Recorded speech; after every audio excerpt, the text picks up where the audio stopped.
Five, four, three.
Good evening, and welcome to the Reel McCoy. I'm your host, Meffistoe, and usually with me, my hetero life mate, Oh My Feelings, but today we got a few guests. Oh My Feelings is away for this week. What is the Reel McCoy, you might ask? The Reel McCoy is your weekly movie podcast where we ask you to go and watch a movie. You watch it, come back to us, and we geek out, nerd on it, break it down, and serve it all around for you guys, and just enjoy the joy of movies. Today with me, Nick Weiser from the 32 Flavors of Nick Weiser. How are you doing, sir? I'm doing good, man. Happy to be here. Happy to meet you. Happy to meet Lofty as well. Obviously, you are two people I've looked to. Hopefully, have crossed paths with eventually. It looks like that day of reckoning is finally here. And hello to the chat. Thank you for being here, and a pleasure to meet you guys. I'm ready to talk about this movie from a very normie perspective, since I've never seen my life until recently. Great. And with us, Lofty Pixels, back again, man. You've been away for a while, but you're back. You were with us in the Dead Poet Society, if I remember. That's correct. Yep, Robin Williams. Yeah. How have you been, sir? I've been great. Thanks for having me back. Yeah, I've been just doing a lot of random appearances in different streams. Good to meet you, Nick Weiser. Good to meet you. Yeah, it's fun. I just like talking about movies, and that's what I've been doing on my own stream podcast. Yeah, that's fine. All right. Where can we find these fine gentlemen, you might ask? Well, Nick, you please talk about your channel. Let us know what you're doing. My channel, honestly, is the YouTube algorithm hates my channel, and I almost kind of bring that purposefully on myself, actually. It's not a YouTube thing, which YouTube already does on its own, but I also add to it because I've heard the talks of people when they want to talk about a separate thing, they just do a second channel. I don't. I just talk about what I want when I want. So obviously, like lately, I do a Tuesday thing called Toxic Tuesday, where we talk about very toxic male movies. And then we have a comic shop show we do on Friday night. Basically, if you ever been to a comic shop, there's certain conversations that go on. and it feels like you're at a comic shop. So whether it's who's better between Hulk and Thor, stuff like that, deep dives into that, and of course I have videos. I like videos that talk about, once again, I like talking about a lot of underground metal. I also like talking about good pizza as well. I And of saw course, that video. oh, I thank you. actually saw that video. Thank you. Yeah, That was a no, good one. it's I just talk about really whatever it is that I want. If something's on my mind, I'll talk about it. And I try to make it you come for the personality and my take on something rather than the particular subject matter. Now, if you happen to be in the subject matter, obviously that's a big old bonus. And it kind of works out because the people who are there. It's a loyal following. It's nice. And I've always believed in having a loyal following over one that comes and goes. And luckily, I'm at that point in my life where I have that. Thank you. Nice. Lofty, tell us what you're doing on your own channel, rather than just being a guest at somebody else's show. I have a show called Lofty Lounge. It's kind of I didn't want to do the typical Lofty cast or like Pixel cast like everybody else has. So I'm just like, you know what? It sounds cool. Lofty Lounge. So we just kind of hang out like in like a metaphorical lounge setting, talk about hobbies, gaming, movies. I try to have a guest like once a week if I can. I had Romanian V on last night. I had Melanie Mack the week before, the week of the Hogwarts game.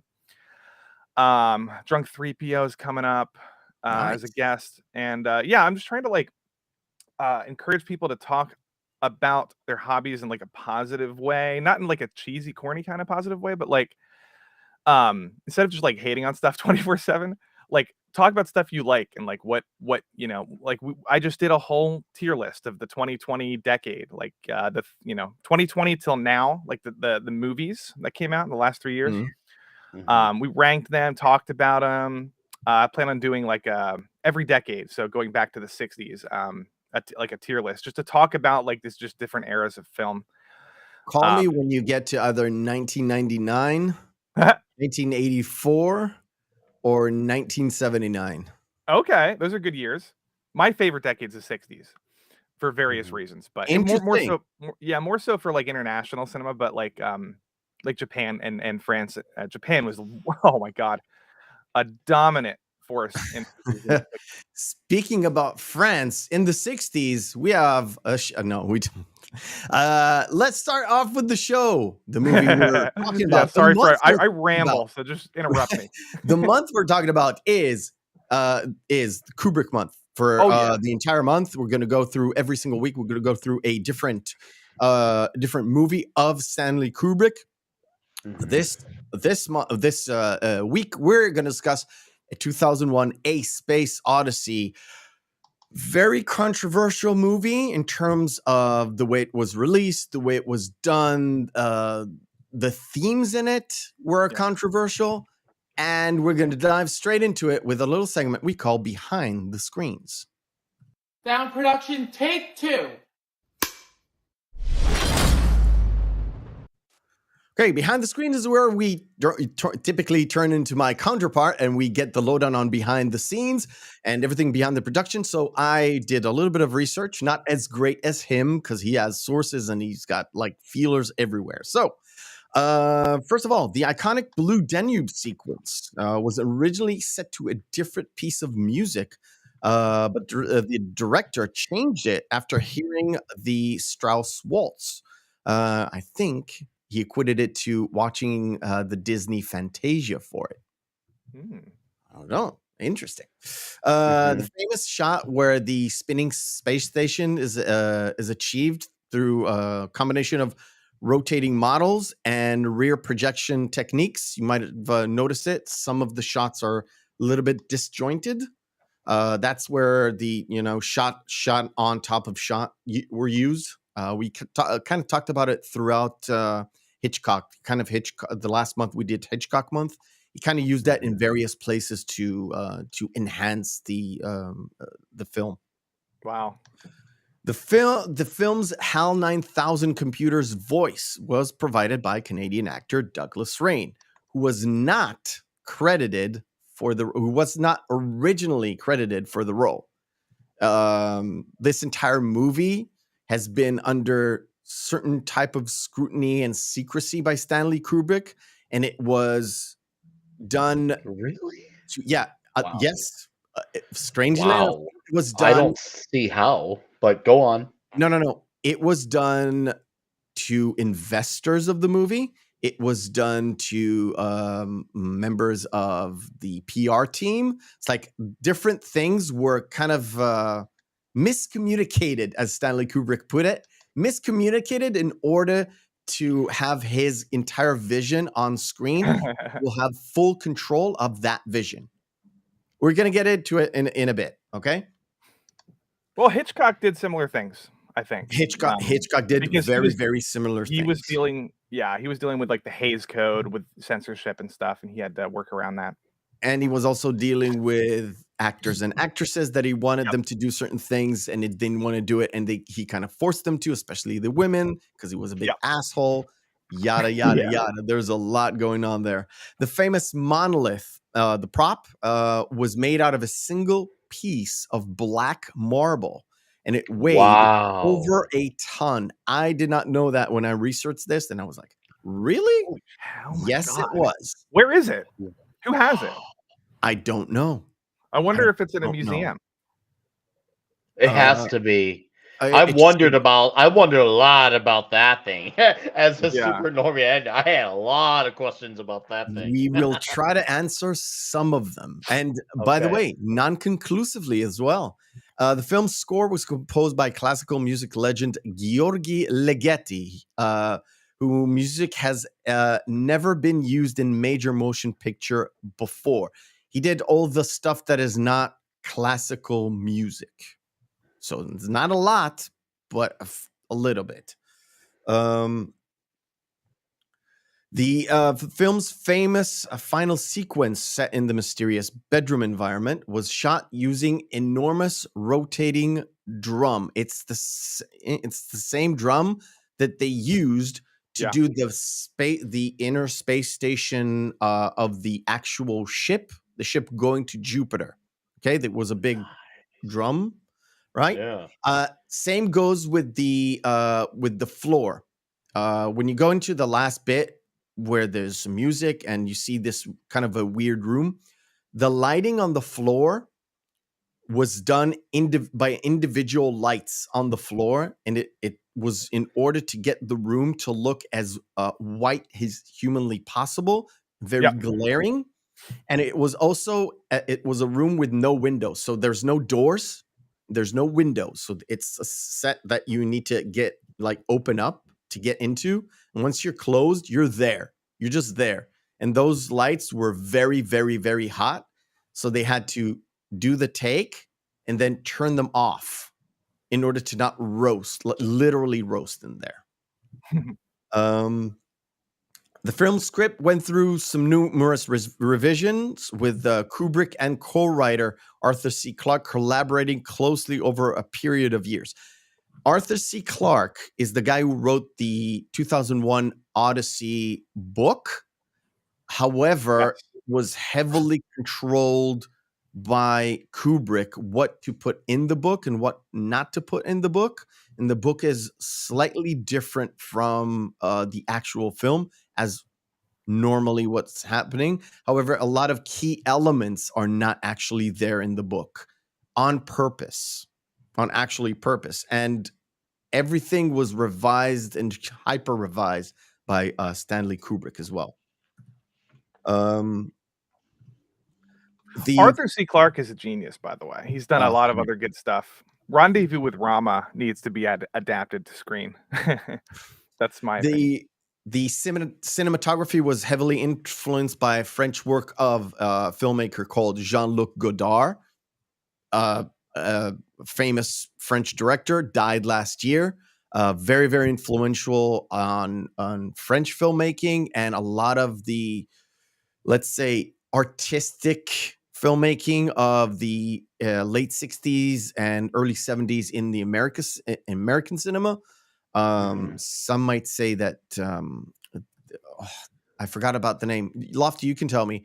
The one with Dennis Hopper, Jack Nicholson, and Fonda. Apocalypse Now?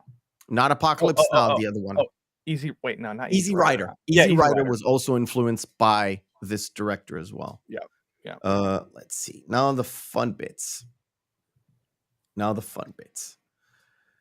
Frank Miller, who plays the mission control voice, was a member of the U.S. Air Force in real life, and he was a real mission controller.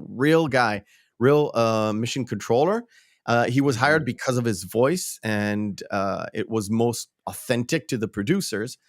However, he was so nervous when he was doing it, he kept tapping his foot, and it came up on the sound. So what Kubrick did was take a tea towel and put it under his foot, and just said, "Just keep going, let it rip," because he was nailing the takes, but you kept hearing this on the sound. So just a little bit of fun stuff.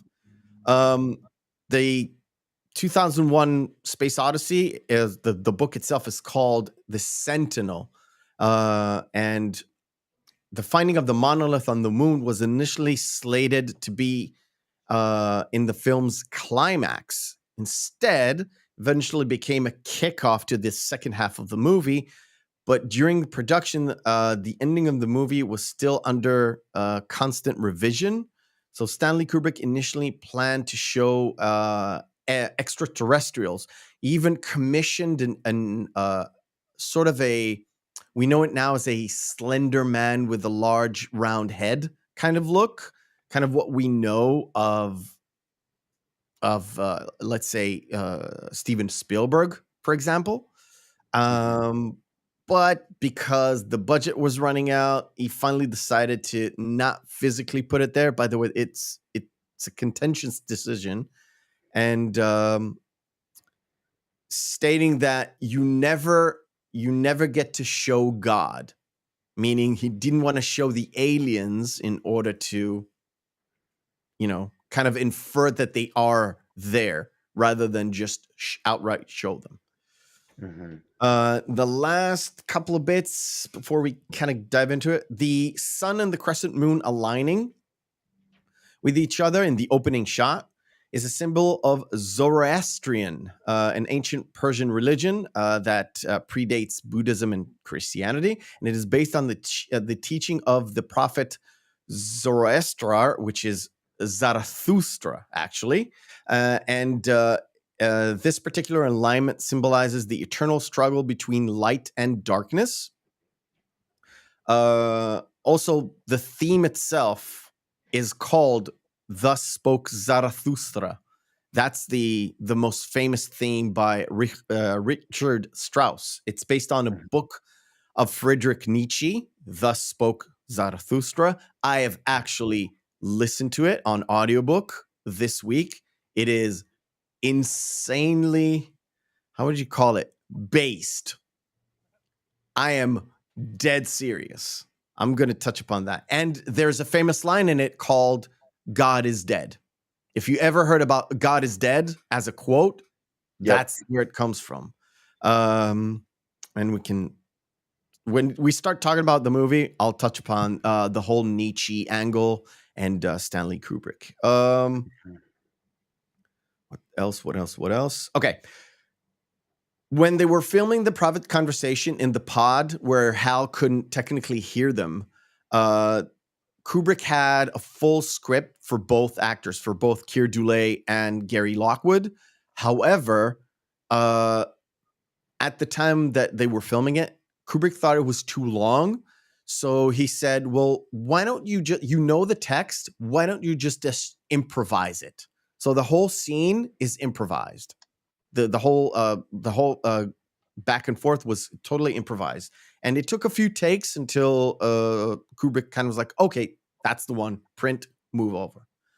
And Kier Dullea, when he was going through the aging process in the last bit of the movie, the last kind of when he was completely old and in the bed where he was bald and he was reaching for the monolith, that makeup took 12 hours to do.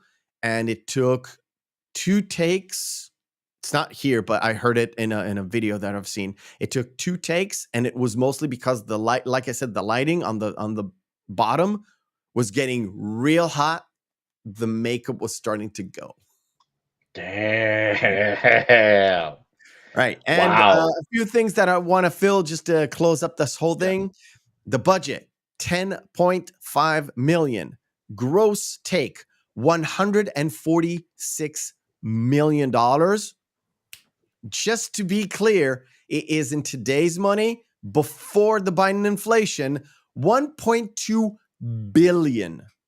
Wow. The money at the time. Yes. Wow. I believe it. But when you look at this and how groundbreaking it just looks, it looks like $1 million, even though it's from 1968. Like there's a lot of parts of it that look like it could have come out from today's Well, like, What? Do you know if you what compare it to version? Interstellar, I Do mean, you know that's. what version you watch it? Wait, Lofty, wait. Oh, sorry. Yep. Do you know what version did you actually watch? Did you watch the 4K version or the regular like HD version? HD. Whatever I see, since like I said, since Sadly. I'm coming from the very normie perspective, I watched it on whatever version was on HBO Max. That's the HD version. That's the HD, HD okay. version, and it's really, really good. I think there's a Oh, it's 4K. very I'm crisp. not sure. I'm Yeah, not there's sure. a 4K. You have to buy it, sadly. You have to buy it. All right. One last thing.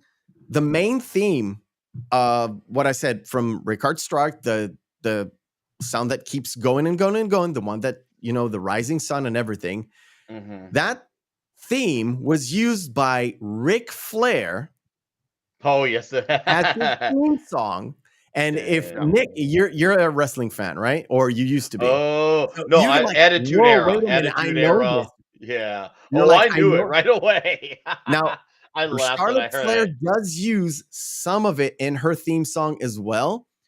The whole point of why Ric Flair was using it, because in the book, in the Nietzsche book, he keeps talking about the Superman or the Ubermensch, okay? Mhm. Which is kind of a thing that Ric Flair was trying to imitate. The Nature Boy was literally the Ubermensch, the Superman, as if you translate it from German. Yeah. This very interesting thing that I found out, which is kind of weird, but it's adjacent to this movie. All right, No, cool. it is. It made me think of I don't know if there was a connection to it, but one thing, this is because of the recency of my take. There's a scene in an early Simpsons episode where they're in space, and it reminded me of 2001 where they're playing the music that was also from the. I'm like, is that supposed to be a 2001 nod? Because now I think about it in was a retrospect, because Halloween I episode, if I'm no, not it was the one mistaken. where Homer opened the bag of chips, and all of a sudden he went up to go eat the chips, and he's like spinning around, and da da da da Oh, da yeah, da, yeah. and he starts when he eats the chips. You gotta watch it, because like now that I've and see I've been around that episode for over 20 plus years, and I watched 2001. I'm like, okay, it's one thing to hear that song because that song's been used in many things, but have it happen in space. Is that supposed to be a 2001 influence? I don't know, but I definitely felt like there was a parallel there, and maybe that could just be me looking into it. I'll be the first to concede to that. Let's just say this. A lot of what's happening in the movie, it inspired a lot of people who went into making sci-fi movies different from what it was. Because up to this point, you had a lot of sci-fi movies before. However, the special effects, the making it look like it's in space and it could be real or tangential, like it could be that in about 50 years, look at it that way, look, in about 50 years, we could go to the moon, we could have a base there, look, it's possible. Nothing there, kind of everything that kind of rotates in order to give artificial gravity, the fact that we have velcro ground, Shoes. so the air stewardess can get you your food because we're going to do like regular space travel. This kind of thing affected people like Lucas. George Lucas for one, and on the other end of the spectrum, Elon Musk, and who's the guy from Virgin? Richard Brunson, who Yep. initially in the late 90s, he was the guy who was pushing for like not air travel, but space travel in to get to from one place of the Earth to another, not necessarily like into a space station, but make it a commercial space flight. Yeah. And Well, in the Virgin beginning of was this working on movie, it. it is kind of if you think about it, he's falling asleep on his way to the moon. It's like it feels so in the movie you're supposed to it's almost like, oh, this is no big deal. I'm just going to the moon. You know what I mean? Yeah. He's sleeping. Yeah, exactly. It's Now, funny. of course, I forgot to do something. I mean, also, if you think about Christopher Nolan, what he did with Inception with the rotating cylindrical gyroscopic hallway scene, you know, he is heavily influenced by what Kubrick did in this film with very similar technology. And obviously Interstellar has a lot of I was similarities. gonna and say influences. you beat me Yep. to the punch of Interstellar because Oh yeah. I actually have seen Interstellar and I saw it right when it came out, and especially with all the space sequences. Yep. And now watching this, I'm like, oh, okay, now I see where Oh yeah. Interstellar. Now I was able to draw the parallel, so it made me realize how influential this movie was, and I didn't even notice it for years because I had seen all these other things that obviously Yeah. were influenced by that movie. So it is cool to see it in that perspective. I was like, holy damn, this movie had effects on so many things, and I Everybody. hadn't known. So it's kind of like my world's been rocked in a very unique way. All right. It's cool, yeah. I literally forgot my movie file, so we're gonna start talking about the movie, and hopefully my wife is gonna bring in my backup disc in order to actually have it on screen, because usually we talk about the movie and I show you just outtakes from my ripped movie file from Oh yeah. Yeah, what I can show, because I can't actually show anything rather than just still images. If she doesn't come in the next couple of minutes, I'm going to run off to do it. So the start of the movie actually comes from. Oh, well. Also, dinner quickly, and a show. that was funny. Quickly, The Sentinel, which is a short story by Arthur C. Yes. Clarke, was based on this. I recommend everybody go read it. It's a great short story. I mean, even if you haven't seen the movie, and if you have, it just adds to the lore and the mystique of the obelisk. It's really good. Yes. You know what? Let's start with a little funny debate, because like Nick said, it's his first time watching this movie. I want to get your opinion. What did you think at the end of the movie? What did you think the monolith stands for?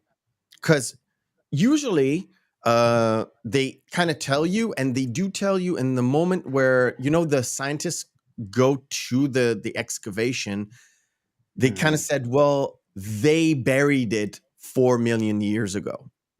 They specifically said, what did you think the monolith is at the start, after they told you, and at the end? Oh boy, I was left with questions. I was like, okay, what just happened? For me, I'm like, this is this is where, like, this reminds me of a little bit of when I first watched The Wall from Pink Floyd, where I'm like, okay, this is gonna take me several viewings to fully grasp everything that I just comprehended, because this is clearly not something you just watch once and you absorb it all in. This is something that definitely demands your attention, and it demands it several times because there's many layers to it. Now, I'll admit the first hour was I'll say it was a little bit frustrating, but I started noticing and grasping onto things more come the second hour. So I'm still not entirely sure what to make of what I had seen from that towards the end. I'm not. It's like okay, I got to think about this for a while, and I'm still thinking on it. So it's not the greatest answer, but I'm just giving you the honest answer. That is completely fine, because I'll tell you what, and I'll hit you up with the same question. Kubrick Lofty. would have liked that answer. Kubrick actually wanted people to not know what the hell just happened the first viewing. You needed to go worked. back It worked. and get and watch it again. And he wanted you to form an opinion, and he wanted you to question that opinion again and again and again. Oh, I have been in constant flux in my mind. I was like, Lofty, I thought I was dumb at times. I actually thought I was dumb. It's completely fine. Lofty, same question. What did you think about the monolith the first time?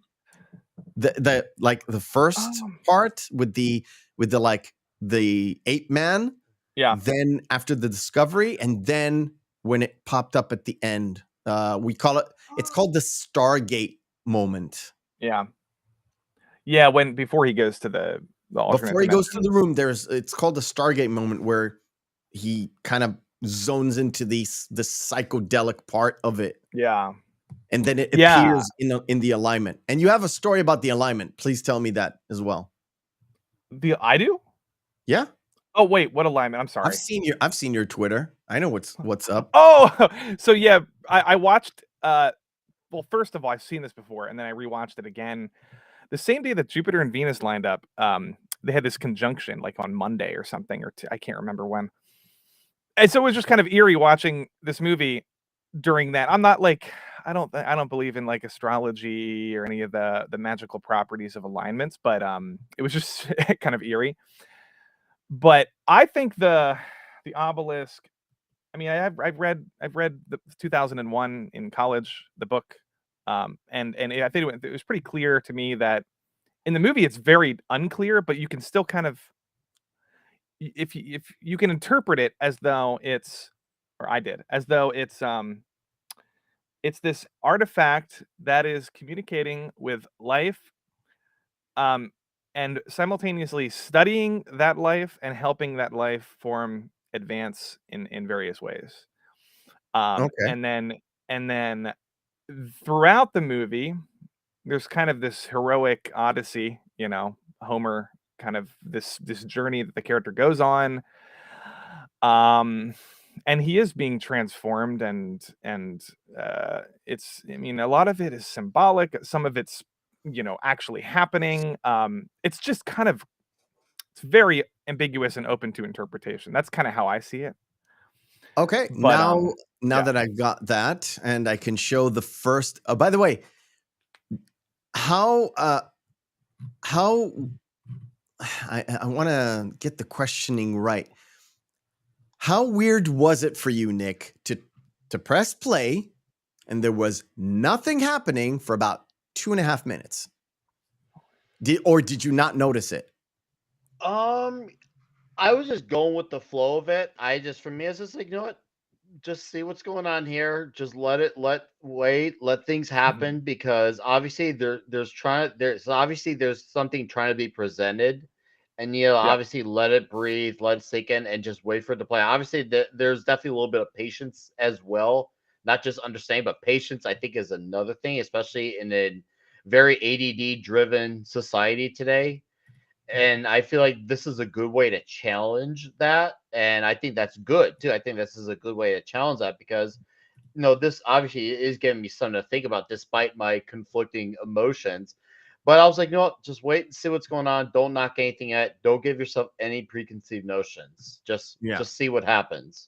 Again, everything was on purpose. You would expect, if there's a blank screen, you would expect some credits, something, music. No, it was completely on purpose. By the way, there's another half hour to this movie before this point. Did you know that, Lofty? I think I did at one point. I forgot until you just reminded me. Yes. I talked about trying to trick the investors. So some of the investors are actually people from the avionics. So we'll call it the military industrial complex. So Lockheed Martin, Grumman, I don't remember the name of the company. Anyway, they were shown a half hour before this with a lot of, space stuff, bases, all that stuff that you see later on in the movie. But they were shown that before, in order to get them to invest in the movie and making them think as if someone is making a movie in order to have like propaganda for NASA in order to justify their trip to the moon. This came out in 1968, and this was planned since, I don't know, 65 or something like that. And they were trying to invest in this. They were trying to get people to invest in this movie and to capitalize it after the moon landing. Right. However, Stanley Kubrick didn't believe in whatever he showed, and he put it for the investor screening, and then he took it off for the movie. And he did not ask Warner Brothers permission or anything. He just put it out there. Wild. Mm-hmm. Also, in the book, the opening sequence is much longer with the tribe, the monkey tribe. Yes. Yes. And they're given. It's cool because they're the main ape is given a name. His name is Moonwatcher. Oh. And he does different things when he learns. It's much more clear in the book that they're being given knowledge. Yeah. And by this the one, monolith. you kind of infer that they Yes. touch. I'll show it up on screen. Basically, this is the stuff that I can show.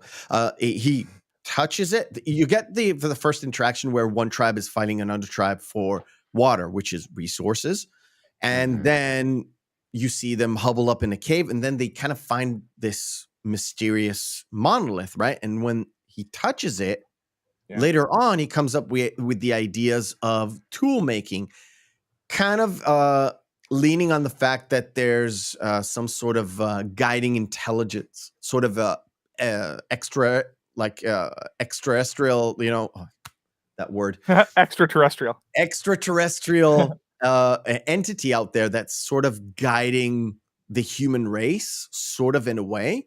And by touching it and absorbing whatever energy it gets, whatever, he comes up with the tools, and the tools make the more, the other tribe, the tool tribe, more dominant over the lesser non-tool tribe.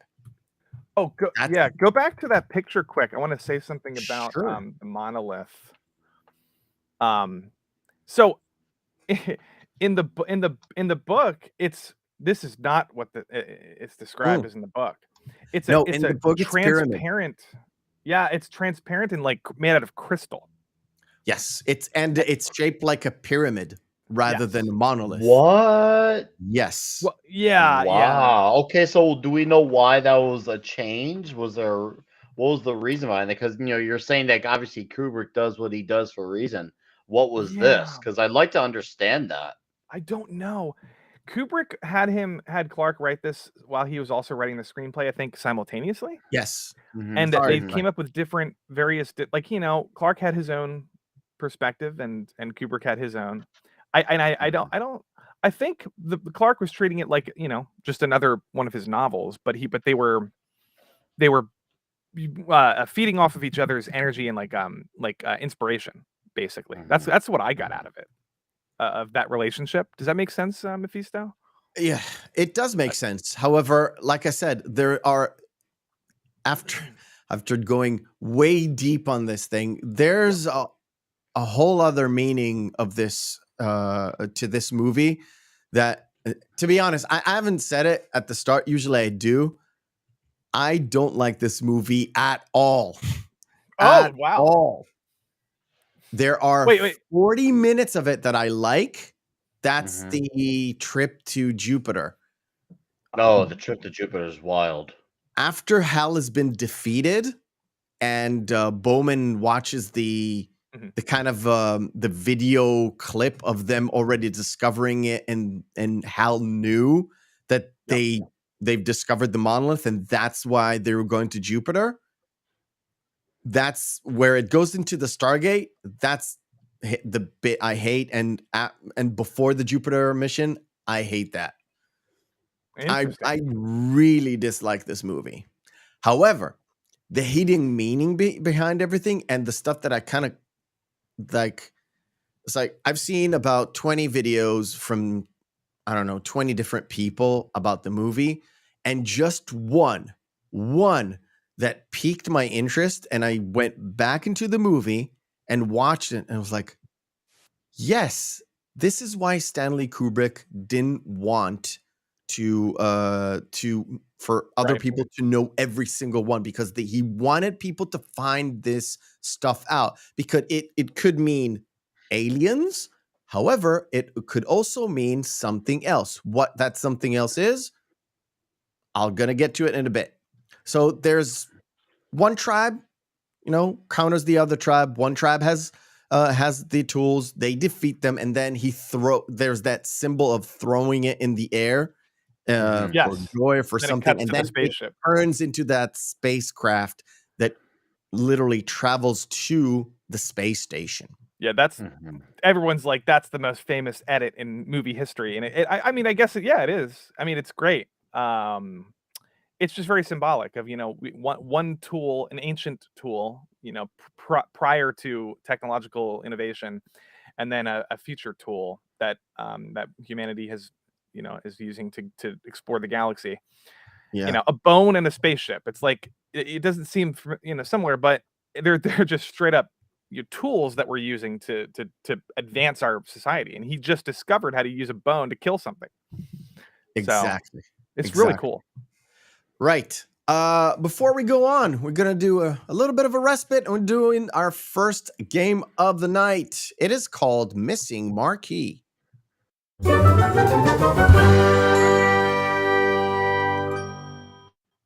Missing Marquee is where we take 10 posters of movie, have their text written off. I display them.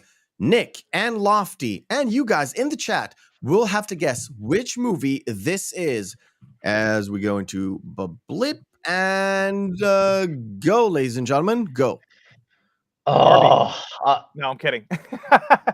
I've seen this too, and it's eating at me. And I already concede I don't got. I've seen this poster though. That's the part that drives me crazy. I've seen Diary of a something. Diary. No, something? not Diary of a something. Fuck. Chat, Kristen Wiig. please help these guys. Kristen this. I Wiig. don't know. I'll Kristen admit. Wiig. Maya Kristen Rudolph. Wiig, generic movie part 3. I don't know. No, not generic movie part 3. There we go. Flaccid Phoenix. Got it. Bridesmaids. Dude. I never saw the Bridesmaids, but I recognize that poster fairly well. Flaccid's funny. Oh my god, what is this? This is a weird poster. I don't recognize this. This is Demi Moore and Michael Douglas. Oh my god. This is that blue. Oh god, no. Not Blue. No. Black Rain? Not Black Rain. No. Black Rain had more of a Blade Runner feel to it because he had the aviators on in that poster. Yep. Yeah. What is this? I don't know this It's one. about she's the boss and he's the employee, and she is molesting him, and then he sues her in court. Wow. That's funny. Boba Fett has got it. This is Disclosure. Oh, okay. So, forgetting Sarah Marshall. Forgetting Sarah Marshall is correct. Night and Day. Night and Day. Tomb Raider. You are the one. Tomb Raider is correct. And definitely the first one. It was definitely the That's first the one. first one. Cradle of Correct. Life. Or It's 4,000 BC or 40,000 BC or whatever. It's not 40,000 BC. Good guess, though. Oh no, this is what is this? He is the outsider of the group. Oh boy. There's a Netflix show with the same name. However, it's definitely not about the same themes at all. Ooh, this is eating at me. This is once again one that I've seen. I've seen it. Pathfinder. Not Flaccid. Pathfinder, no. Oh, okay.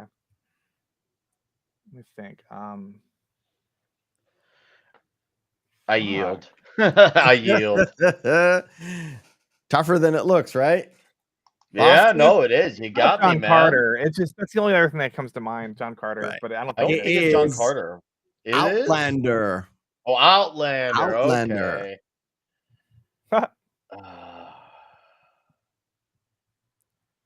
Okay. Okay. That is that's called Rocket Man. Rocket Man, correct. The Fly. The Fly, that is The Fly, yep. correct. Oh, I've seen I- this one. This is gonna annoy me because I've seen this one. Is that Princess Diana? It's not Princess Diana, no. Has Princess in the title in it. Princess Diaries. Princess Diaries That's what I is meant. correct. That's what I meant. Correct. I award That was you fun. no points, and may God have mercy on your soul. No, it was a good Right. challenge, man. It That a was good challenge. that was a challenge. Hey, dude, when Tom is here guesting, it's like, Tom it's is this. And my buddy, Oh My Feelings, he's seen all of them, but sometimes I get him. They're both kind of like they're out there with the how fast they can go. Thanks, Boba Fett. You were on it. You were on it, guys. You were on it. Cool. Right. Let's get back into the film. So the next bit is literally glory shots of I call it glory shots of how VFX can move a little bit forward, right? So we've got the space station. It's not fully complete. I right? love the shot. Oh my god, I love the shot. This shot is phenomenal. It's one of those shots where they used film on film. So the ship here is a little bit disjointed. That's why it's not actually there in the shot. You had the shot of the space station, and you have the close-up shot of the actual spacecraft, and they just did a little bit of a zoom, and then they spliced them together. Yeah. However, But it's so beautiful. They're Especially- dancing. It's a dance Yes. sequence. Yeah. when they move, that's why Stanley Kubrick kind of used the Strauss waltz, because it's all about a ballet.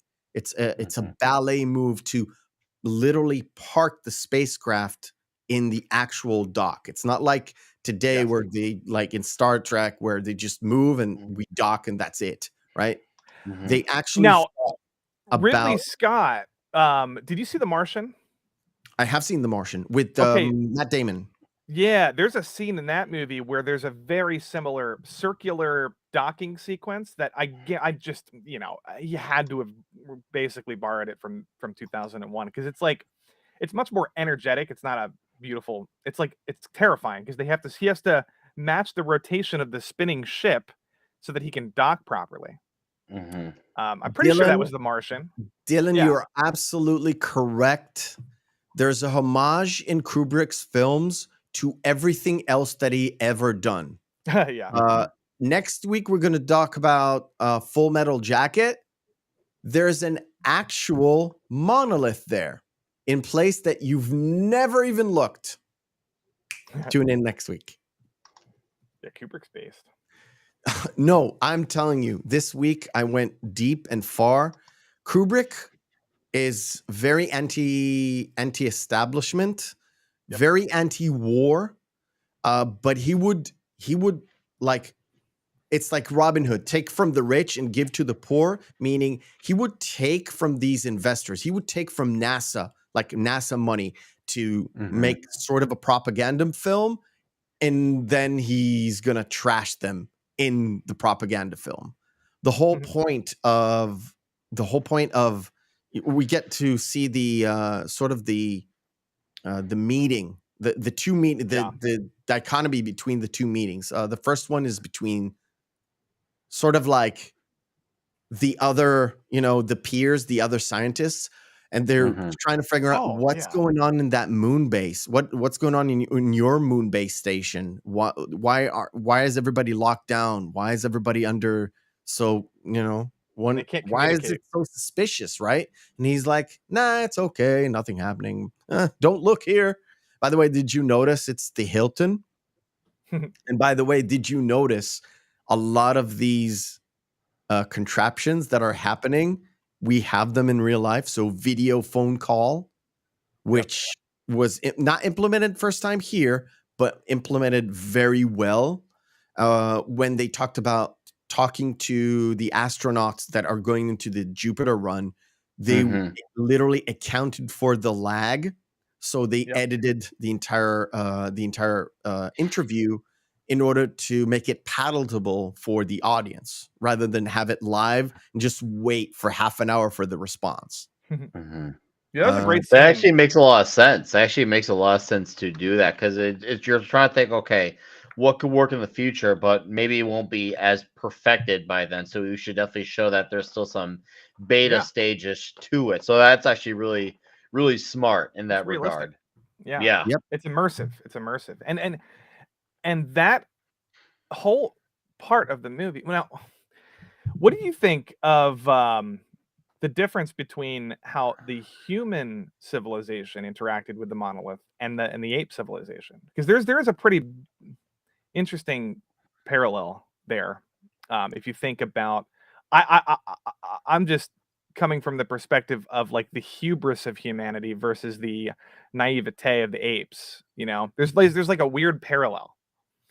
You mean Um, when they touched it and then they actually wanted to take a picture of it, and when they wanted Yeah, to take the picture of they it, not that's where you not had only the that, but the picture, the fact that they're claiming it as theirs, the fact that they're hiding it from the public, they're doing all these things, like they're talking about it on board meetings. They're not Uh-huh. treating it with like the reverence that the apes treated the monolith with, and it's like it's almost like a satirical attack on how humanity's hubris and how kind of fucked up we Greed? are.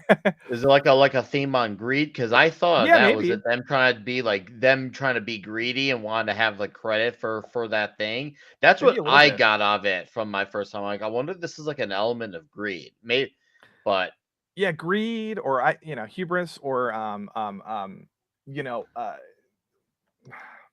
they thought they could control it, they thought all these things. They didn't power. really Okay, respect power it. corrupts. Yeah, Yep, power corrupts. they didn't respect the power. I don't know, man. There's a lot going on. let me interlude. This Oh is yeah, go ahead. I skipped over the travel scene. I'll I'm be gonna right back. go I'll back be right to it. back. Yeah, Yep. no worries. Nick, tell me, can you see a monolith in this scenario? Of Do you a see the monolith of monolith? government? Of government? No, no, no. Yes. I'm in this picture, guys. In the chat, please tell me if you see it. Please tell me if you see it. Do you Well, see let any me. Oh, monolith is it there? where he's standing? But except Yeah, it's yeah, the there's a white monolith stand. right there. Yeah, that right there. Yeah, there's also one right here.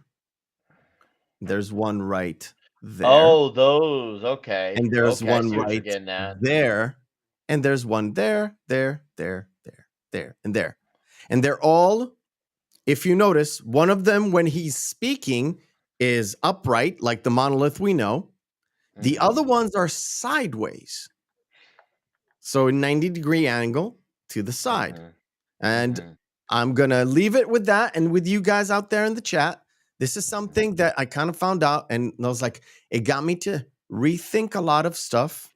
But I want to go back a little bit further because they were, we kept talking about the travel and how sort of easy, as if you're literally going on a plane. You have mhm, this Hilton lounge right there to, just before you go to your next point, sort of like you move from the earth to the station, mhm. and then you move from the station to the moon, as if it was something regular on the go, just to travel. By the way, this is just along the way. This is a personal message before he goes in, right? He talks to Mhm, the people, and then he has this thing. mhm. Again, monoliths all over the place. Right there. This is not a monolith, but this is the monolith. No, This I can see that one to the behind left. them. It's Yeah, the all ones. over the place, and in the entire movie, rather than just have those shots of the monolith. It is there in the architecture of the entire movie. I want to get to a specific spot. Mhm. Um,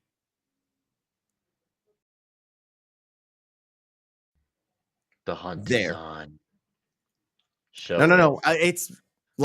It's really hard to do it with VLC because it literally jumps in like 17 seconds increments.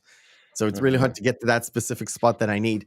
This one, how the actual landing pad. This is the opposite side, but you have the side where you see the you know the you see the actual legs of the machine. It actually is modeled over the spacecraft that was in construction by NASA NASA, yeah. to go into the moon. So the entire undercarriage of this spacecraft is actually modeled over the same way that the lunar module was actually going to the moon, the Yeah. actual one.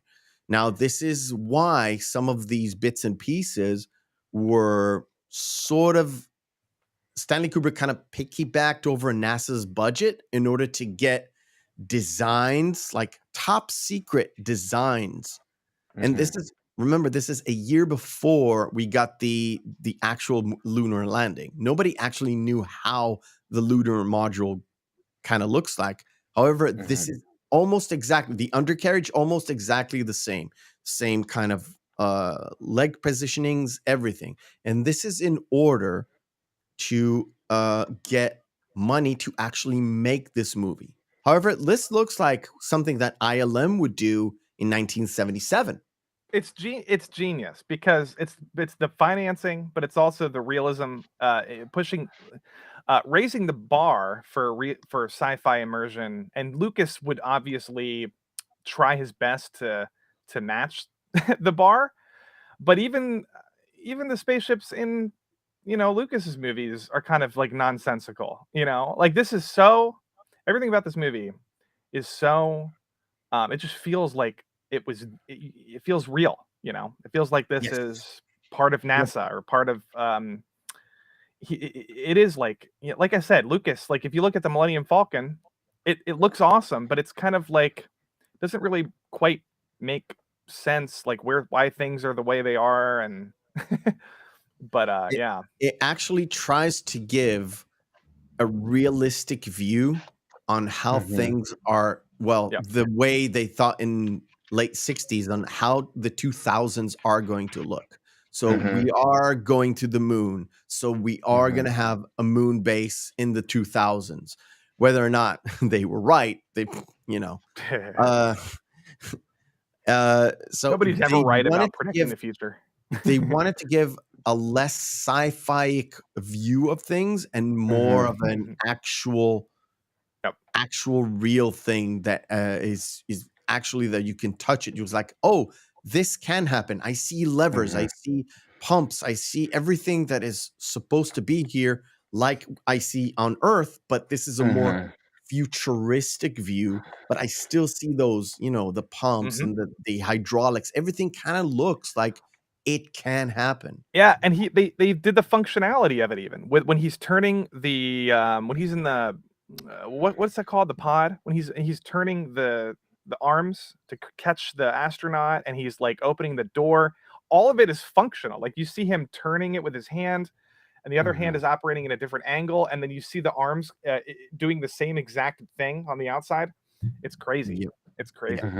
Okay, then we have the meeting, and then everybody just goes out and travels to this thing that was buried 4 million years ago, right? And we have sort of a mirror image of the touching of the monolith, right? You get this bit where, in this case, you said you thought about more of about greed rather than just trying to, I don't know, get more information, more technology, more enlightenment. It seemed like I got the greed because it seemed like they just wanted to be able to have the power over it. It seemed like, especially how they're talking about how the public can't know this, but the public can't know that. It just seemed like they wanted it all within their hands. They wanted the power of it, and when you're when you have that type of power, it makes you greedy for it. But it doesn't even have to be of a financial type of greed. It could just be you could just be power hungry on greed. That's a whole other type of greed, and that's why I saw the greed that I saw, not from a financial sense, but from the power sense. Cool. Now, we get the touch, and then everybody kind of huddles together. By the way, do you remember a few moments ago I told you that the monolith is 90 degrees turned? Yes. You haven't seen enough times, but if you notice when they're hubbling before they start to kind of align together, the cameraman does this Yes. every single time. It seems like he's just loading the next picture or something.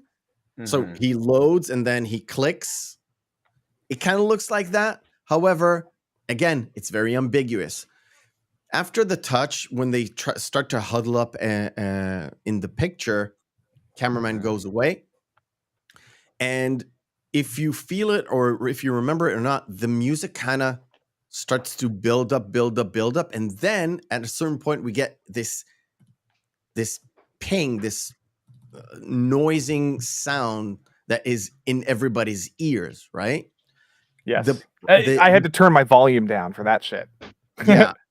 The thing is, Kubrick, if you notice the lens flare, does it come off on screen? I hope it does. This lens flare. When the lens flare and the actual light conjunction together, yes, it was on purpose.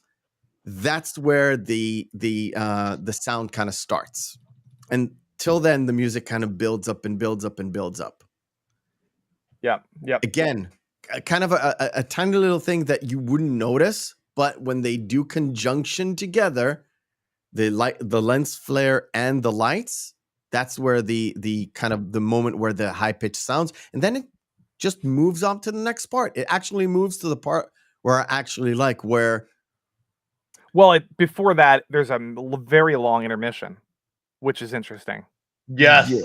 I thought, I'm like, I saw that. I'm just like, so is this literally telling me, hey, if you gotta go to the bathroom, go do that, or go refill my popcorn? Because if you need me to do that, I'll do that. I actually did take an intermission. I almost did the same thing. I also see it as kind of like an interlude between, like, you know, a double, you know, like two pieces of music or something.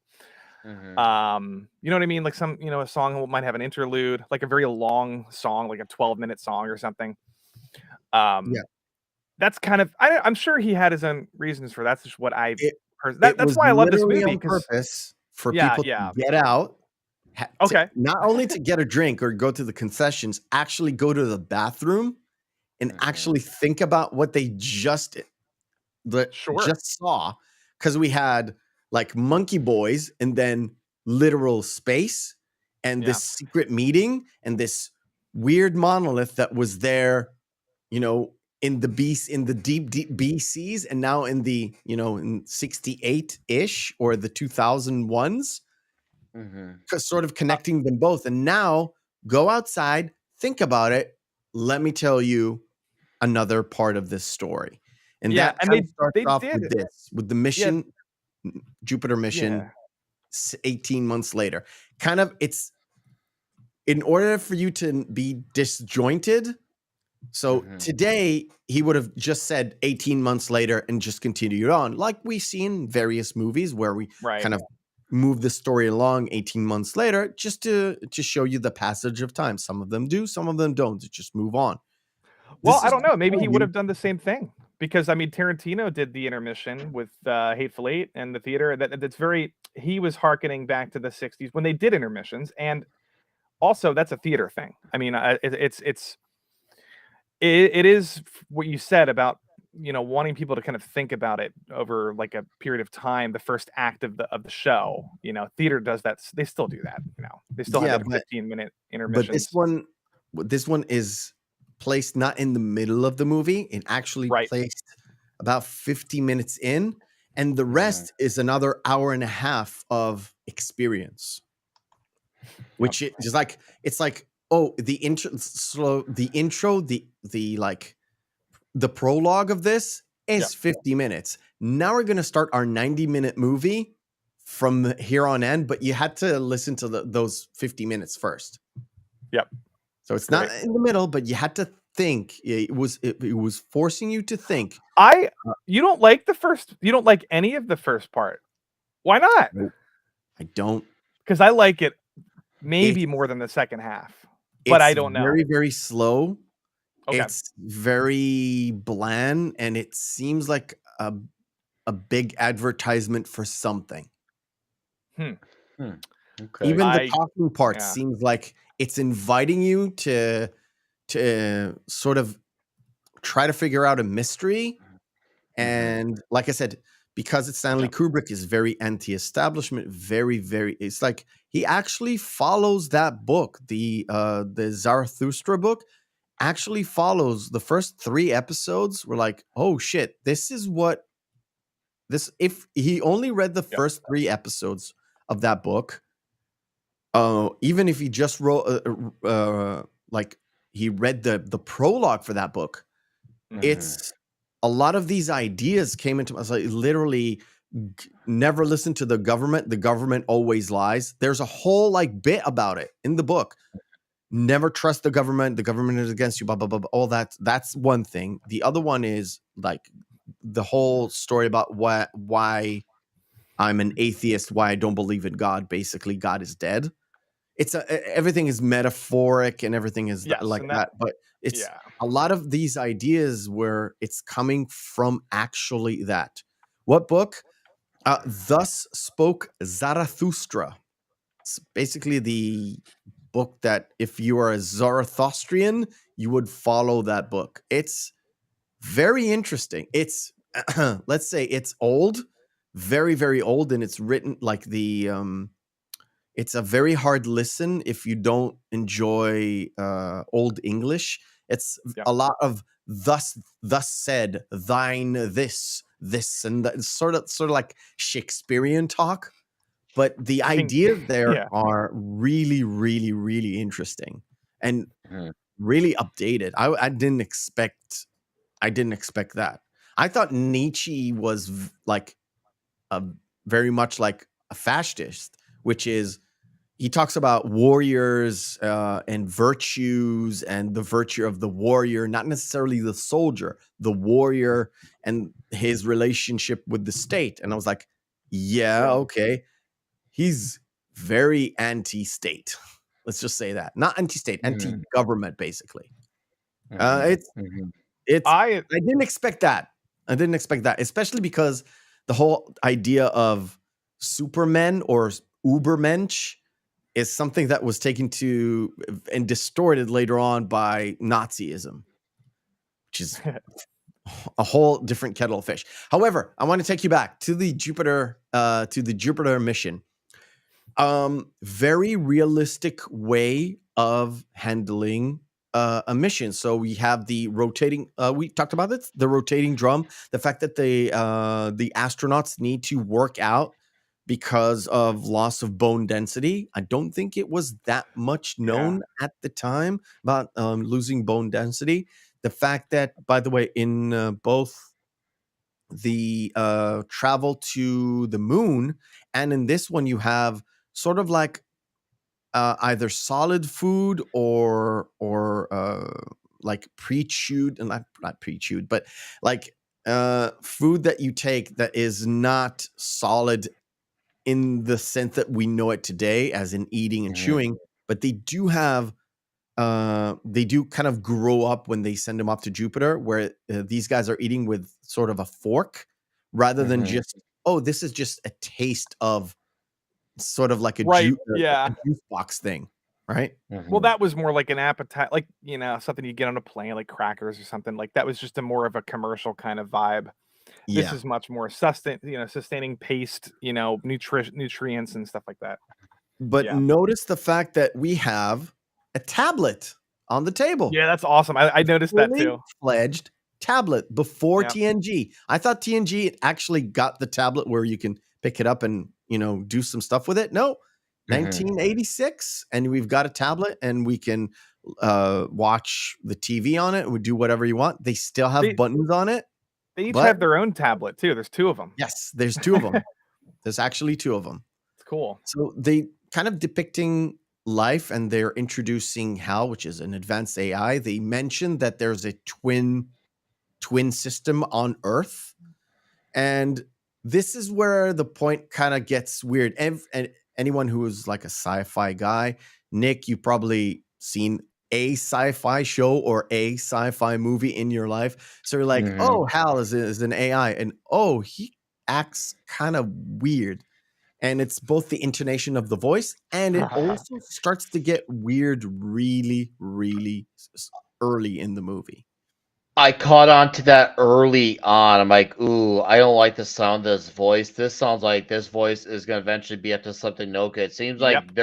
they're looking as a voice of, oh, this is just a voice that's gonna help us. But if you just listen to the cold tonality of that voice, you can think ahead and think, okay, this Yeah. thing may appear on face value as it's there to assist them, but I can tell this thing could easily step out of line.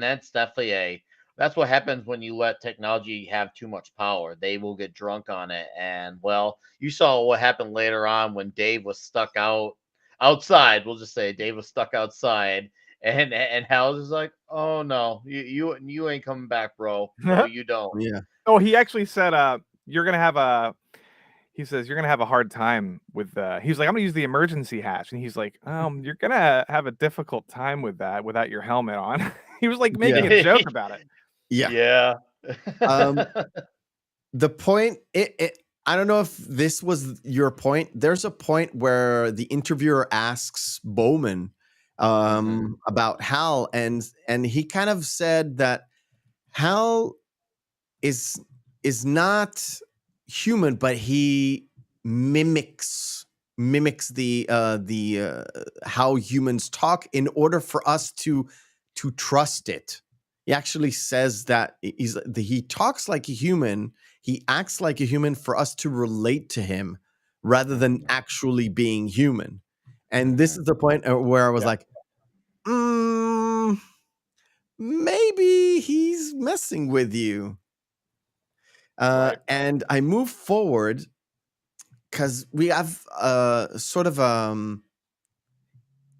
from life kind of letters with Lockwood, where he's sitting around and he's literally getting mail from his parents. Oh, we missed your birthday. We had a big party, or I think he misses his sister's birthday. Maybe can't remember. He misses a birthday. Oh, we wanted to talk to you, and they give him a little bit of sort of a neighborhood gossip kind of thing, which is completely to relate to his work. He's a real person. He's a real astronaut with real life. It's not like There's so much going on in the one shot in this scene. Yes, you're right about the fun kind of like the showing that he's a person. He's he's a guy, and he's not he has a family and all that stuff. But if you go back to that shot, oh my god, there's the sleeping bodies in the coffins essentially behind him. Very mimicking basically what he's doing, but they're asleep, he's awake. Is he really awake? Is he there's a lot of kind of philosophical things you can take. No, the one thing I wanted to say is he's treating Hal. Now, I was just enjoying the science fiction parts of this moment when he's like, Hal, raise my head, raise the pillow up higher, raise it, or go lower, go higher, pull me towards the screen. But on a deeper level, I mean, he's basically, I don't know, maybe I'm sure Kubrick kind of was alluding to this, but he's playing God. He is God in this scenario. He's telling the AI what to do, and the AI is I'm not. The AI is doing is his slave, and it's like there's this. Well, I mean, the whole concept of playing God is permeated throughout the entire film. I agree on that. I strongly agree. And I felt there was a lot of that. Yeah, this is just like a subtle, like in a vacuum kind of thing, like him playing God with the AI before the AI, is like, okay, I'll be your slave for now, and things are gonna turn dramatically very soon. There's also in the interview, they kind of speak to trying to interview Hal, and Hal said, well, no 9,000 unit has ever made a mistake. We are perfect. Now we go to him playing chess with, I think it's Lockwood. Not sure. I think it's Lockwood. I'm not. It's not Bowman, right? It's Lockwood. Yeah. So This scene is so great he because plays now we're chess like, with him. However, yeah. if you knew how to play chess, you know that Hal actually makes a mistake. Oh, really? Yes, when he moves the knight cannot, and so the knight is supposed to do the checkmate on the king. If he moves the way he moves, he cannot do the checkmate on the king from the position it was made. It was actually a mistake, either on purpose or not on purpose, by Stanley Kubrick. We Interesting. still don't know. Well, now Because- AI can. They don't make mistakes. They essentially destroy, the number one chess player in the world every time. So Yeah, it's like it's I'm- interesting because we have that whole. I I'm can't just remember the name saying. of it. It wasn't. I wasn't. I couldn't check it because it's all in Kubrick's head. However, in all of his interviews, in all of the time that I could find, nobody actually discusses this. However, there are chess masters, grandmasters that said that this is actually Hal making an actual mistake, but he fools Lockwood to accept the defeat. However, he to accept the defeat, but he didn't know he actually wasn't in danger. And this was the test before Hal kind of does the ultimate test where he says, well, the communication unit is working perfectly right now, but in a few hours it's going to fail. So this is his way to sort of get his dominance and his superiority imposed on Lockwood. Yep. It's very interesting. Wait, so Nick, you don't like sci-fi movies? Is that what I heard? No, I do like sci-fi movies. I actually do like sci-fi. Are you okay. kidding me? No, Okay. it's just this is just one of those movies I never got around to. Obviously I know Star Wars. Yeah. I grew up on that. I've grown up on a lot of action movies. No, I actually do love sci-fi. This is just something I never got Gotcha. around to. There's always that movie too you somehow miss in the world. Oh, I've never seen Goodfellas. I mean, sorry, I've never seen Raging Bull with Robert De Niro, and I feel horrible about it. Yeah, it happens. It's a good Like I movie, but didn't don't. see Yeah. Spaceballs until a year ago. But it happened. But It happens. it's just one of those things. Yeah, you miss things, especially in the last 10, 15 years. There's so much coming at you, and also especially if there's people who are not liking things as much. There's this whole like wave of things that you may have hoped to watch and tend to watch, but obviously life happens or there's too much time. So it's like now it's a golden age of sorts to look back on the things that you may have overlooked or said maybe I should give this a second chance. I feel like this is the perfect time for that. I've actually taken a sentence that Gary said kind of haphazardly in one of the Friday Night Tights shows a while back. The future is the past. I've taken that sentence and actually run with it. There are a lot of movies that were done in the past, and they're there, and even grown ass men like us, maybe not Lofty, no, just kidding. Grown ass men have like throughout the years, like there's kids, there's school, college, something, and they always kind of we saw this one, I kind of missed that one. Just Adam Krigler was supposed to be with us doing Psycho. He couldn't make it. It's scheduling issues. That's fine. That's great. No, not a big problem. However, one of the things when I approached him with it was like, you know what?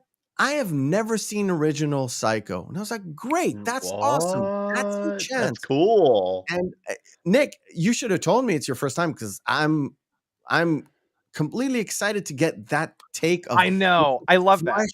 Fresh look to talk to someone who has a fresh look on something, especially this movie, which is weird, gets weird, and a lot of it's metaphors and a lot of it's Kubrick's trying to force you to think. And it's like, oh, okay, let's see what's going on.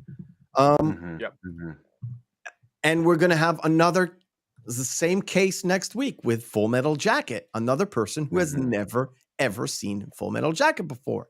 Whoa. Perfect. Oh, wow. See, But they I've know seen the that meme. one. I've seen it. I've Yeah. seen it. Right. So we get this whole sequence of Hal kind of alerting the guys. Mhm. Lockwood going out to the pod. Everything seems tangible, like Lofty said. Everything is reasonable. It's not Star Trek. Remember, Star Trek came out 1965 and ended 1968, if I'm not mistaken. Guys in the chat, I know The there's some original Trekkies in the chat. series. You, Yep. the original series, I think it was 65 to 68. The whole late 60s with the space race, Sputnik, and then us going from Sputnik to us going to the moon. The whole JFK, we will go into the moon in the end of this century, and it actually came true. All that Mhm. was underlying everything that was going on with everything else. So the Vietnam Mhm. War and all that stuff. But everything seems to be tangible. I can see this happening in a few years, basically. So they go out, they take the communication unit, they run through tests, and we're like, Hal, this unit works perfectly. And Hal's going, yes, but through all my calculation, this unit is supposed to break. They actually have to get approval to go offline in terms of communication in order to get that unit replaced. And they do replace it, or they send Lockwood out to replace it, and that's where stuff kind of happens because they Yeah. talk to Hal, they have that discussion, and Hal said, I think this unit is going to break. And then they go and they have that little conversation in one of the pods. This is such a dramatic scene. Look at Hal in the middle. Yes. Everything in this shot is framed in order to get the sort of menacing, even Hitchcock-like horror Yes.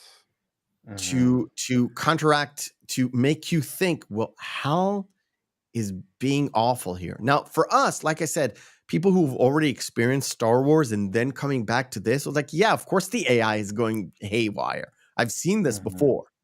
This is the first time there's an AI that goes haywire. Up till now, you had the Star Trek show, and it's like, computer, do this. And the computer is very monotone. Yeah. There is mentioning of AI, but they don't go deep into it. This one, though, really talks about how AI can be dangerous, the follies of our abundance, reliance on these computers, these infallible computers, but they can go wrong, especially if they have a mind of their own. So they have that little talk, and you see the shot where literally you see Hal's point of view, where you see just their mouths talking, but there's zero sound. And by the way, if you notice, when they go out into space, no sound. There's no theme. Yeah. Okay. Even when the transition, when Dave was trying to get from his little pod straight inside, you could see that there's no sound until the door slammed shut, and then sound was back, and it was really loud. And I was like, and that brought me back to Interstellar with the whole, like, even because explosions in space are supposed to be quiet.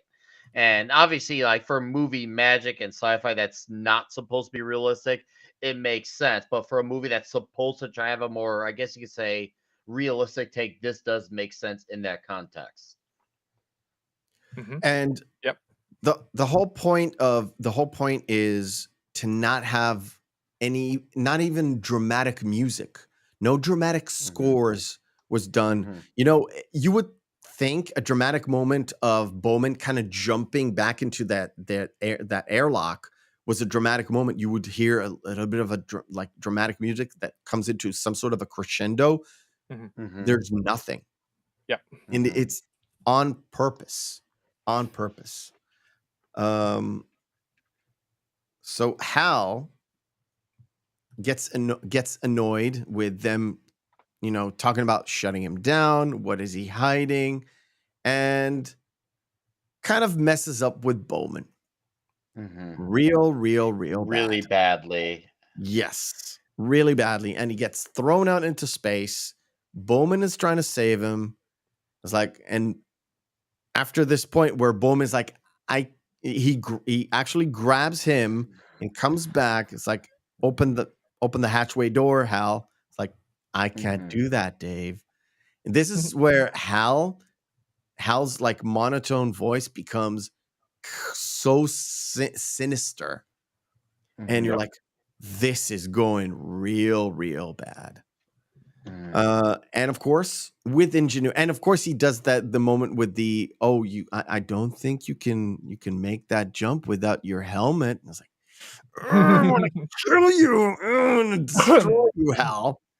That when I heard that line, I'm like, okay, now we're finally starting to see the mask come off the AI. That was the Yeah. mask come off. Like I knew it was coming, but it was just to actually see it happen. I was just like, that is one cold-blooded Look. son of a bitch for a thing that doesn't have feelings. And Well, they look, have the this is close-up shot. this is the Cyclops from Homer's Odyssey. This is Yes. there's a lot of layers to Hal. I mean, there's a Darwinian element to Hal. There's a Homerian or whatever you want to call it. Symbolic element to Hal. Stanley Kubrick did mention that Bowman is his Ulysses. Odysseus. Yeah. He Mhm. is Odysseus. So Lockwood getting killed actually mirrors the Lockwood getting killed and the crew being genuinely executed Yep. by Hal is mirroring the trials and tribulations of Odysseus going back to Ithaca in the Yeah. Odyssey. And the Odyssey, I mean, he is a journey home to his homeland. And if you think about how this movie ends, I mean, he does, we go home eventually. Yeah, he After does a go weird, home. after a transformation.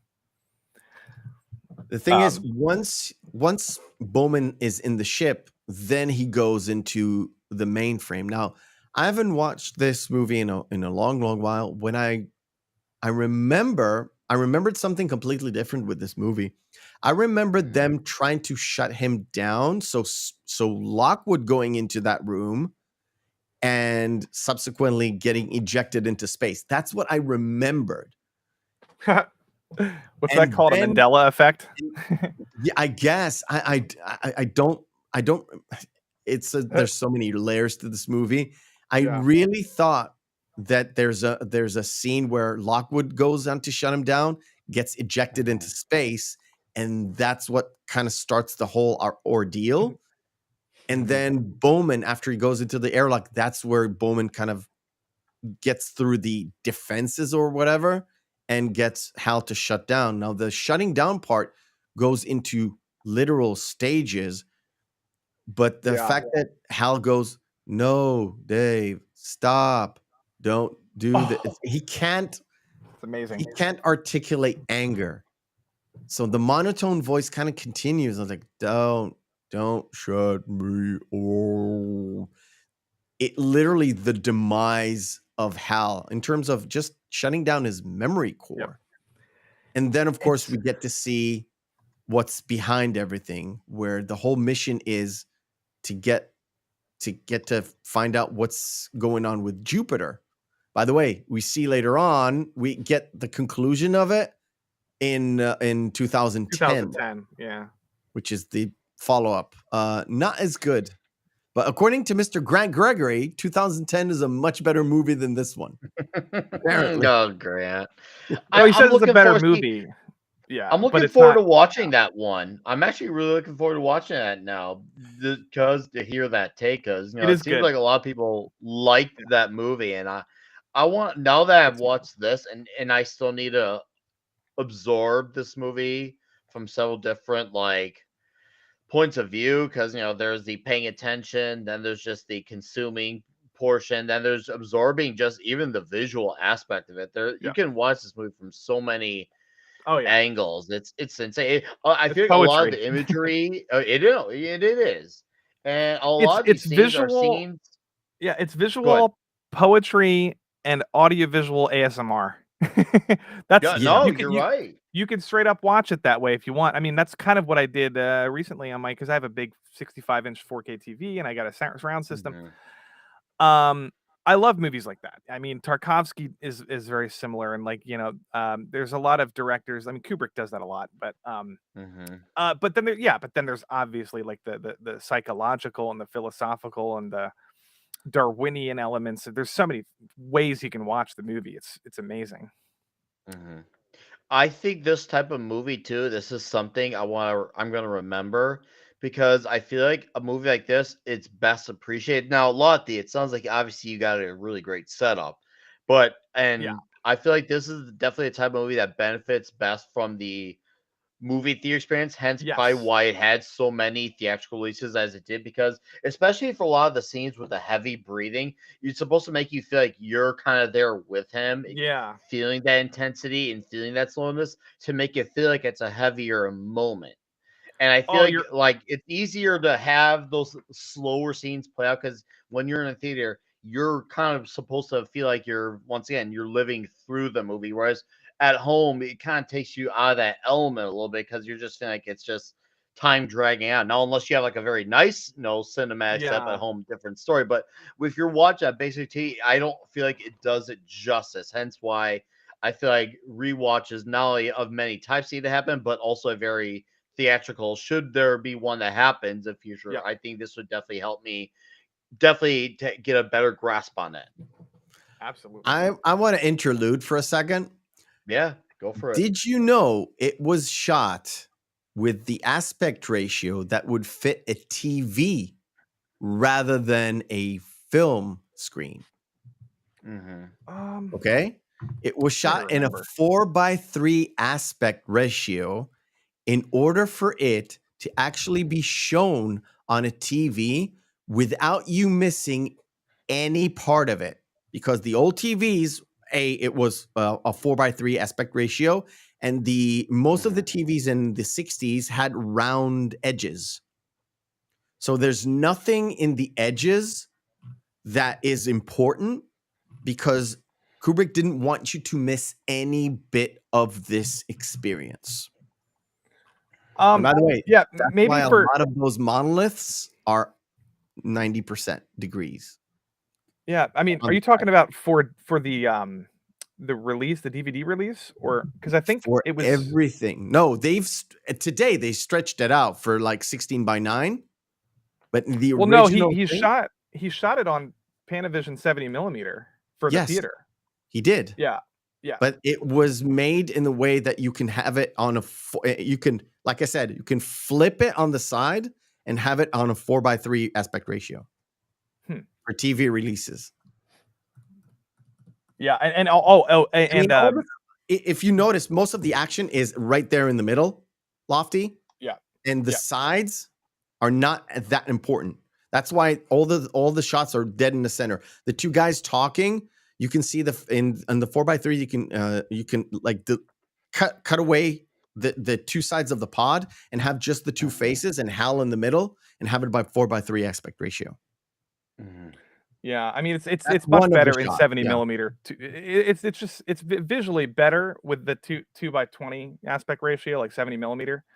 But I understand what you're saying. Like it works because of how he framed everything. How he framed Yeah, every single shot in order for it to be, it's sort of like it's a product for mass consumption. And I'm stating the TV because there's a link there to the monolith itself, which is beyond just the aliens put it there. All right. Mm-hmm. yeah.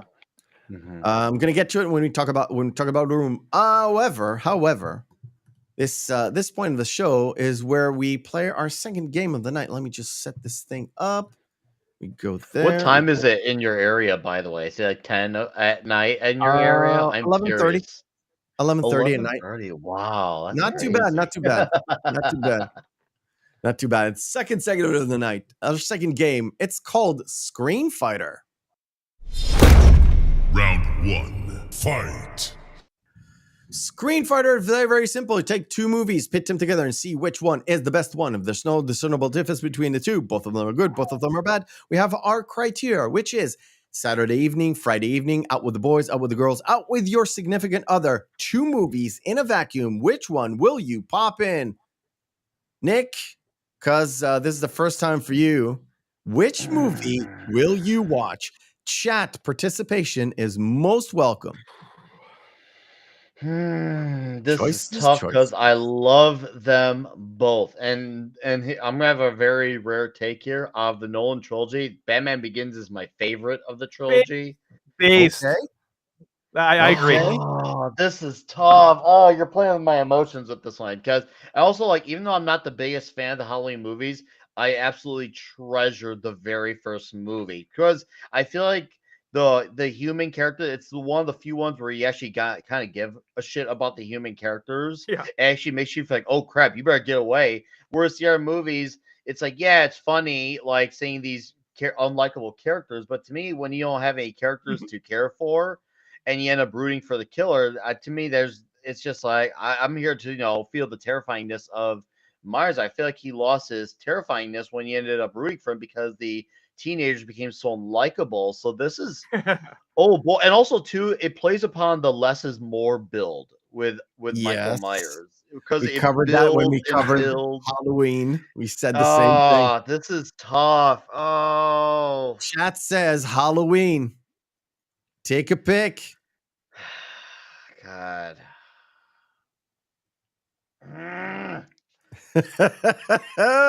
This is Is why I this a love theater? this game so much. Is this a movie theater thing? Like we're going to the theater You to watch this? No, had it's to just do this to two me. movies in a vacuum. Which one will you Oh, just okay. watch? Okay, fine. I'll just go with Batman Begins only because I've Batman grown up as Begins a it Batman is. fan. And trust me, Lofty. that's not just towards Halloween because I think Halloween's a near perfect movie at the very minimum. Nice. Lofty. That was a hard one. What's up? Oh, for me? Oh, sorry. It's probably Batman Begins. I think Halloween's a great movie, but it's not my favorite Carpenter. I prefer a lot of his other stuff, like The Fog, The Thing, and I In the was Mouth of Madness. That's a never a very horror fair guy. argument. I was Yeah. never a comic book guy, but it's going to be Batman Begins. Nolan takes it. Alright. Yeah. William Shakespeare's Romeo and Juliet or Spider-Man 3. Which one is a more piece of shit movie? Spider-Man 3 I'm watching immediately, just for the memes, just for the James Franco, being funny and James Franco humor. For Okay. emo Toby, all of it. It's a All funny, right. bad movie. Cool. Nick? I'm gonna take Spider-Man 3 only because I actually grew up as a fan of the villain Sandman. And I was the only thing I don't like that they do is made him Uncle Ben's killer. I don't like the revisionist history, but I love the action scenes with the Sandman because it really he was shows good. you how formidable a foe could be who is literally made of sand. So I did like that aspect to it. Now, obviously, there's a lot of bad stuff, and a lot of people don't know, but that scene at the dance club where obviously Pierce trying to show off, that scene took 2 weeks to film. And you can either Damn. say that scene is either the biggest waste of 2 weeks of time, or you can say that is the greatest 2 weeks that turned into tragedy. You decide whatever one it is. But yeah, obviously it's hilarious for the memes. But yeah, I like I said, I appreciate a lot of the Sandman stuff, minus the Ben Parker stuff. So I'm going to watch my one. Spider-Man 3 because Romeo and Juliet made me hate Leonardo DiCaprio till this day. After watching him in The Diary. Ooh. Yes, But he's great I in everything else. DiCaprio a lot. Oh no. Ghost Dog, Way of the Samurai, or Despicable Me? Ghost Dog all the way. Okay, Nick? I Did you have watch not Ghost seen Dog? Ghost Dog, though I knew of it. I knew of it. I just never got around. But I do like Despicable Me, though I think the Minions movie is even better. I think So so I guess too. we'll It's just gonna do be Despicable Me. It's gonna be Ghost Dog for me. Okay. Forrest Whitaker. Colossal or Sergeant Roth. No, I haven't What watched the hell is this. this? I haven't watched any of those. All right, I Oh, haven't seen either. let's go. Glory is Colossal or Glory? I'm going Nick? with Glory. I got no skin in the game with this one. All right. Lofty, you said Glory? Yeah. Definitely Glory. Colossal is not good. The Master or Saw 5? Weird. What a weird. Yeah, it Obviously could The be Master. from anywhere, everywhere. The Master is not. This is not even close. The Oh Master's god, amazing. yeah, it's not even close. The Master, like, and For Saw me, 5 too. should stop after the second Holy one. fuck! This is impossible. This is impossible. What the hell? I All love right, both these we're movies. going to end with this pair because this is actually gorgeous. So, Lost in Translation or Cowboy Bebop the movie, which is Mhm. literally takes place between one of the episodes in the series, right? Yeah. Lofty? Yeah. Yeah. It's like episode not- 6 or something. I can't remember. Yeah, it's something right there in the middle inside yeah. the show in terms of timeline. Mhm. So, Nick, You know, sadly, I'm not an anime guy, so I'm not knowledgeable on Cowboy Bebop, so I have nothing positive nor negative to say. But I did like Lost in Translation, so just by default, I'm just going to all say right, I've cool. only seen that one. Oh my, this is impossible. I'll just be quick. I've been to Japan. I relate to Bill Murray's character in this movie. I've seen this movie about 25 times. I love it. It's a great Everything movie. about it. Sofia Coppola is a genius in this movie. Scarlett Johansson's adorable. Everything about it, I love it. It's anyway. I could go on forever. Bebop, love it. It's one of the best anime films ever made. It's a fantastic standalone. You don't even need to watch the show to watch it. Has some amazing action animation. I'm going with Lost in Translation. That's just personally me. That's personally me because I have a personal thing about that movie. No, it's always the choice in this game is always personal, and you don't you don't even have to give me anything, right? Yeah. So I'm not an anime guy. However, my good friend, All My Feelings, is an anime guy. He knows to talk. He talks Japanese. He's been to Japan, everything, and he was the guy who made me watch Cowboy Bebop, the TV series. I haven't seen the movie. He told me all about it. That's why I know where it's actually located in the series, roughly. Mhm. Mhm. Lost in Translation, I saw a while back. Always thought it was boring. I Mhm. recently rewatched it. There's a lot of elements to it that I actually like that you can literal translate into any other country coming from a different country. Exactly. So you can put yourself there if you're an American going to Japan, but you can also put yourself, like, let's say me, Israeli, in, let's say, Britain. Yeah. Or Germany, or whatever you want to choose. Or somewhere exotic. Yeah. Elements are there. Very, very fine story. It's going to be Lost in Translation for me. All My Feelings would have definitely picked Cowboy Bebop. But it's the only one I can actually know for sure, because for him, sometimes his picks are actually surprising to me. Right, cool. Let's do the weirdest part of this movie. Ooh. To Infinity Let's do it. and Beyond. Oh, yeah, yes. It says and beyond the infinity, but if you replace those two, to Infinity and Beyond, it was like, oh wait, I've seen that somewhere. John Lasseter, the guy who wrote Toy Story, loves this movie. Loves this movie.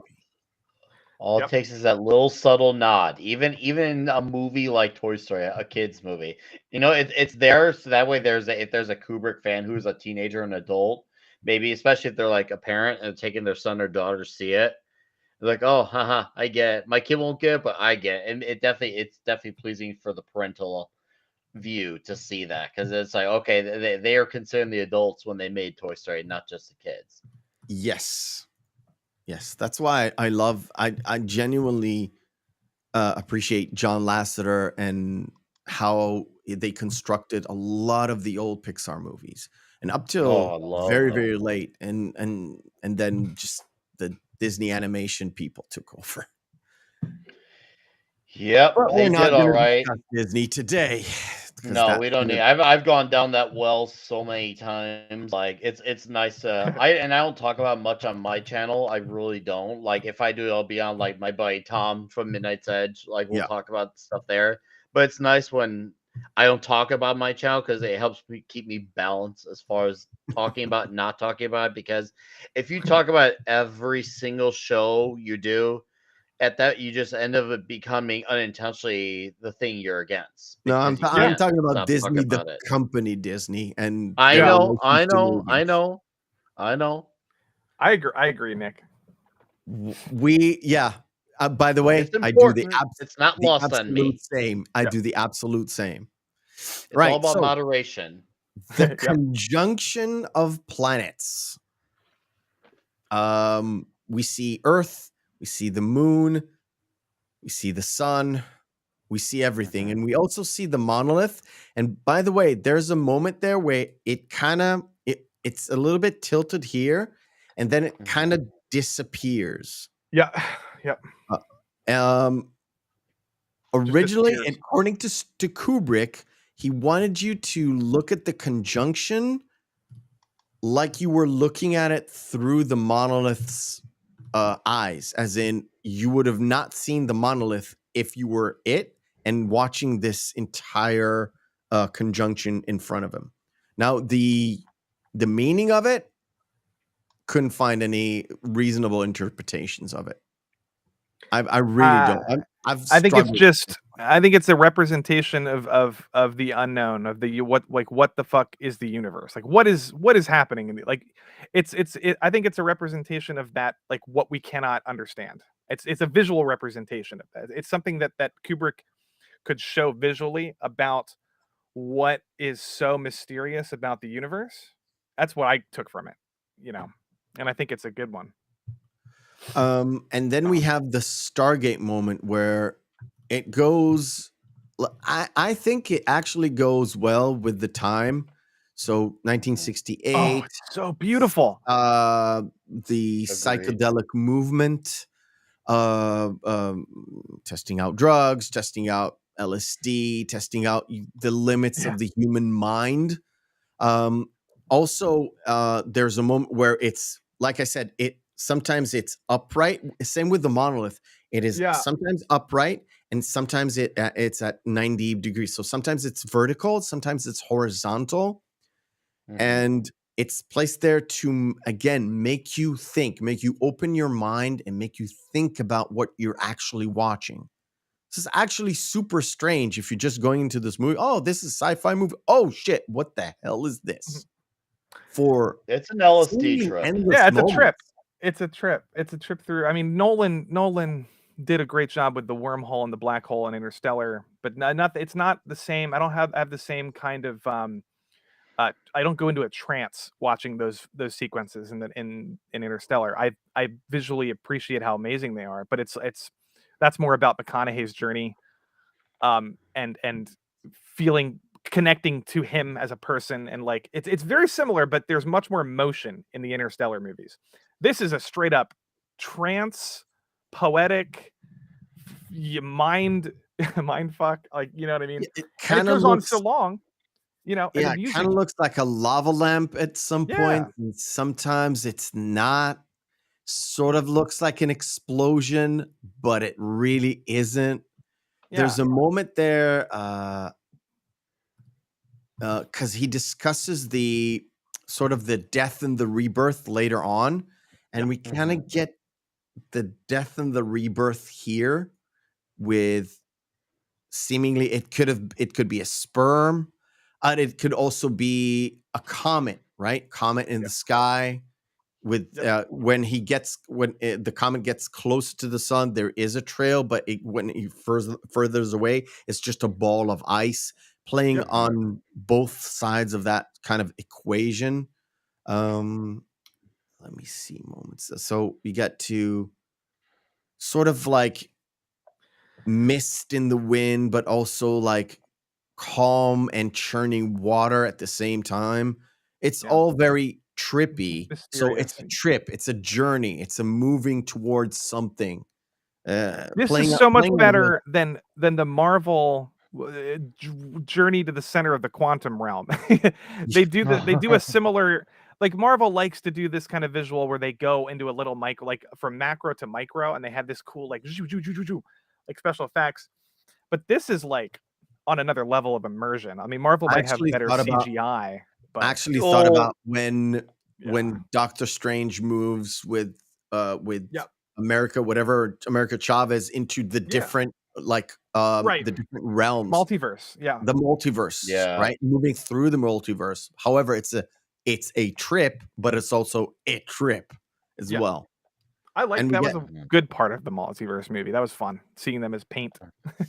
getting those shots. This was so cool. The negatives. Yeah. the negatives. I think, if I'm not mistaken, this one was shot in actual Africa. I'm not sure Yep. if it's in the Sahara, but somewhere in Africa. Could be Tunisia as well. And the people who went to shoot this were really, really, really upset. Like long hours in the heat and doing very minimal actual work. They were just sitting around waiting for stuff. Wow. Yeah, that's something that like information that I've dug in, and I was Did like, you I think can skip it. I did can you literally skip it. think But this, yeah. Did you think this was represent like the showing you the like maybe a time loop where they're going back to the apes and before human, I because it was thought a as well. similar landscape, It's literally it kind of reminded me. If you've seen Lucy, there's Yeah. a moment in Lucy where she supposedly starts to gain consciousness and getting to ascend. Yeah. So she Mhm. sits in a chair and she literally gets to experience the entire history of the world Yeah. since the start until the finish. And you get to see like specific, real important moments. This is kind of this, but without spelling things out too Yeah. much. Yeah, it's very impressionistic. Yep. Very. Yep. I think it's something that Jean-Luc Godard kind of talked about, getting more impressionistic in Yep. terms of your storytelling and whatever you want to tell, but do it in very art style and visual style Yeah. with whatever you can. Where Godard didn't actually use a lot of effects.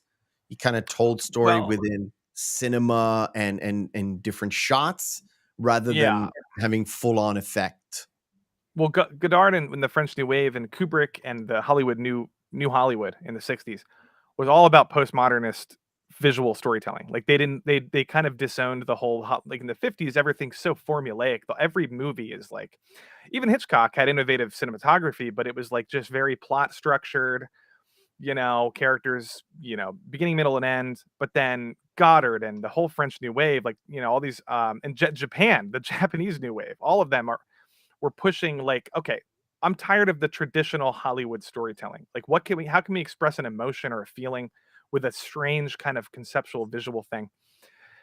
Yeah, you're right. That's Kubrick and other Hollywood directors, but Yeah, but yeah. All right, cool. yeah, So after this whole trip, it kind of finishes up with literally a pod in a room.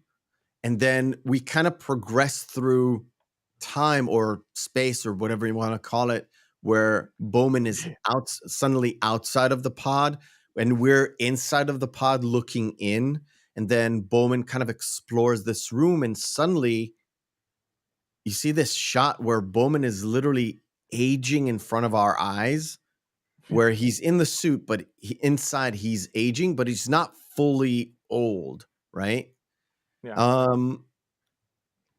Then we see him eating dinner.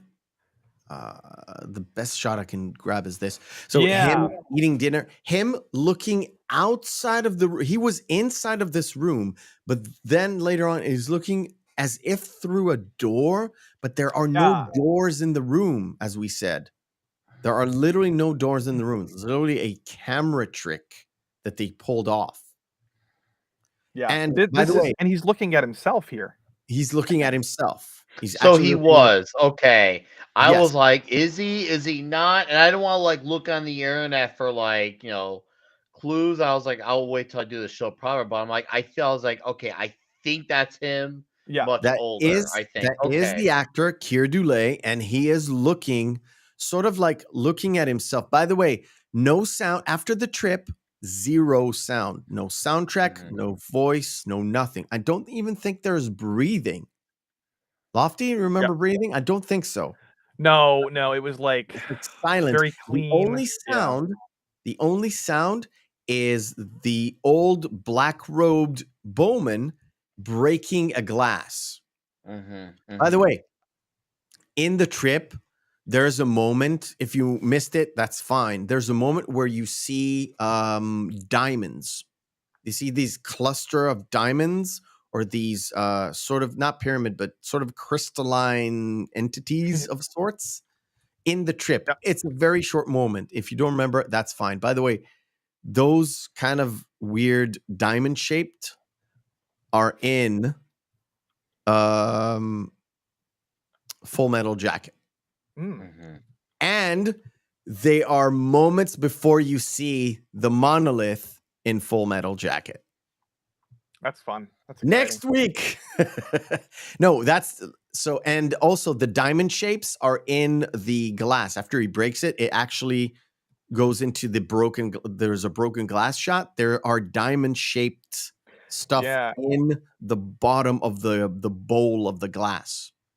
This whole part is just allowing the audience to kind of formulate their own thoughts about what's happening. I mean, there is no, I don't think there's a right answer really for what it means when he breaks the glass. What does it mean when he's looking at himself, and what is the room signifying? Like, I don't know. I could just give my interpretation quick, but I think it's a representation of like a fifth dimension, where a pocket dimension that walls and doors and rooms don't behave the way they're supposed to, and he's sort of transforming via the monolith into a godlike character, and this is his process. He has to watch himself age. He has to go through the death of the self, and all this stuff.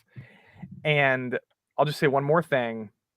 I don't know if you have the shot of him pointing at the monolith, but I will have the straight shot up of him pointing at the monolith. we'll talk about I just it. wanted this shot where he actually realized. So the Bowman from the trip kind of looks at Bowman with the black jacket. By the way, the contrast between Bowman, who is old but not super old, with sort of like black jacket, and the dying Bowman, who is with white robes, kind of the dichotomy again between the light and dark of life, basically the evil and good, if you will, the dichotomy in Christianity, in Judaism and Islam as well, the fight between good and evil, where in the Zoroastrian kind of religion, it's light and dark, but it's not actually good and evil. So good and evil are within you, and you have propensity to have both, but it's not absolute good and absolute evil. This is here you got the black and white, which is like there's sort of a line between the two, but it's much more blurred out later on. So in the Zoroastrian kind of religion. Let me just point out to the sort of the last shot I wanted to talk about. Not the last shot, Nick, but were you following were you trying to follow the logic of the scene, or were you like, did you ever just say, oh, fuck it, I'm not gonna care about film logic, and I'm just gonna experience this as I would like a piece of music or something? Or were you trying to figure out what was going on? I was trying to figure out what was going on, because I'm like, is he like trying to? Is this like, because when you both clarified earlier that okay, yes, that is him singing on a tape. I'm like, okay, is he like seeing like his future going through death and then going into rebirth at the end? I was really trying to get a grasp on all of that. So I was really within one viewing of this, I was really trying to get as much to understand, because now I don't just watch, especially a movie like this, I don't watch it just to watch it. Don't get me wrong, I love my movies that are great background noise, but I also, when it comes to this type of movie, I want to at least try to understand it, because even if I don't like it, I want to at least understand it. Whether I like it or not, that's a whole other story, but at least if I can understand it, that alone helps me. Like, okay, I get And that. it's okay if you haven't fully grasped the Yeah, entire movie. I don't Like I even. said, there's so Yeah. many hidden meanings. Lofty doesn't get everything. I don't Yeah. get everything. I just when I talk and I explain stuff, it's just Mhm. basically my point of view. You can tell, Mhm. well, now the black and white thing, that's really like nothing that you have to think about. That's somebody else. I think it's there for a reason. Mhm. Lofty, Well, what do you think about yeah. this shot? Because I think of something completely different, probably. I think about the creation of Adam, the fresco painting, the Michelangelo painting, the Sistine Chapel. Mhm. The I think. the pointing to God thing. Yeah. I didn't. Not my thing. I think about the monolith. I think it's an actual screen, and I think Like a it's tablet or something.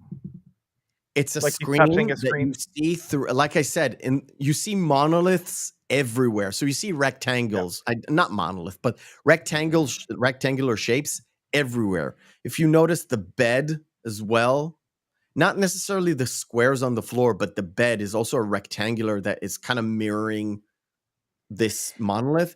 And I think it's screens. It's actually us addicted to screens. Hmm. And this entire movie, every time you see the monolith, it's screen that tells us about technology, teaches us like we learn stuff from our TV or from our movies or from our Mhm. paintings, right? And we kind of acquire knowledge through some sort of a screen that we're watching.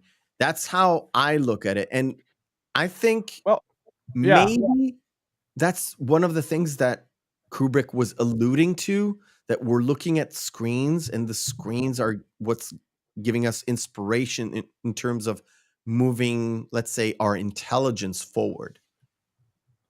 That's my take. I went Yeah, so like I far deep said, into this, and there's that's what's awesome about this fucking movie. Like I've never heard that perspective before, and I'm just like, well, especially the monolith. Well, I get it now with what you're saying with like how the shape of the monoliths and the kind of subtext of like our dependence on this technology. I do see Mhm. I do see though Kubrick does elaborate a little bit. Like he talks about Dave being put in a human zoo at the end of this film. That was kind of his main one arc, of the like theories is, overall. Yeah. one of the theories is the monolith is the screen where us as the audience are looking at the movie. Mhm. Hmm. Which got me to think about maybe it's a little bit of both, because Hmm. like I said, a lot of people actually dissect this movie in terms of its the aliens kind of giving us little breadcrumbs, and a lot of Yeah. people are actually talking about, like I said, except for one guy who said no. If you think about it, there are screens everywhere that you go in the modern era, even in Mhm. 1968. But he's not depicting 1968. He's trying to depict the 2000s, right? Right. Or what Mhm. is going to be. He's trying to predict what is the next thing that is To the best going of his to be there in the abilities. 2000s. And if you think about it, yeah, in the 2000s, screens are a big, big part of the modern kind of Western world. So Mhm. it's Kubrick's kind of criticism. I don't know if you Mhm. want to call it, or sort of like a prophet saying, "Oh, you have to beware of this," right? Like the old Hmm. prophets, sort of like Mhm. the guy standing in the gate telling everybody, if you pass this gate, there are consequences. This is the Mhm. screen. This is what Yeah. we are And going to and be. in the book it's a pyramid, so there's a totally different, I mean, interpretation if you read the book.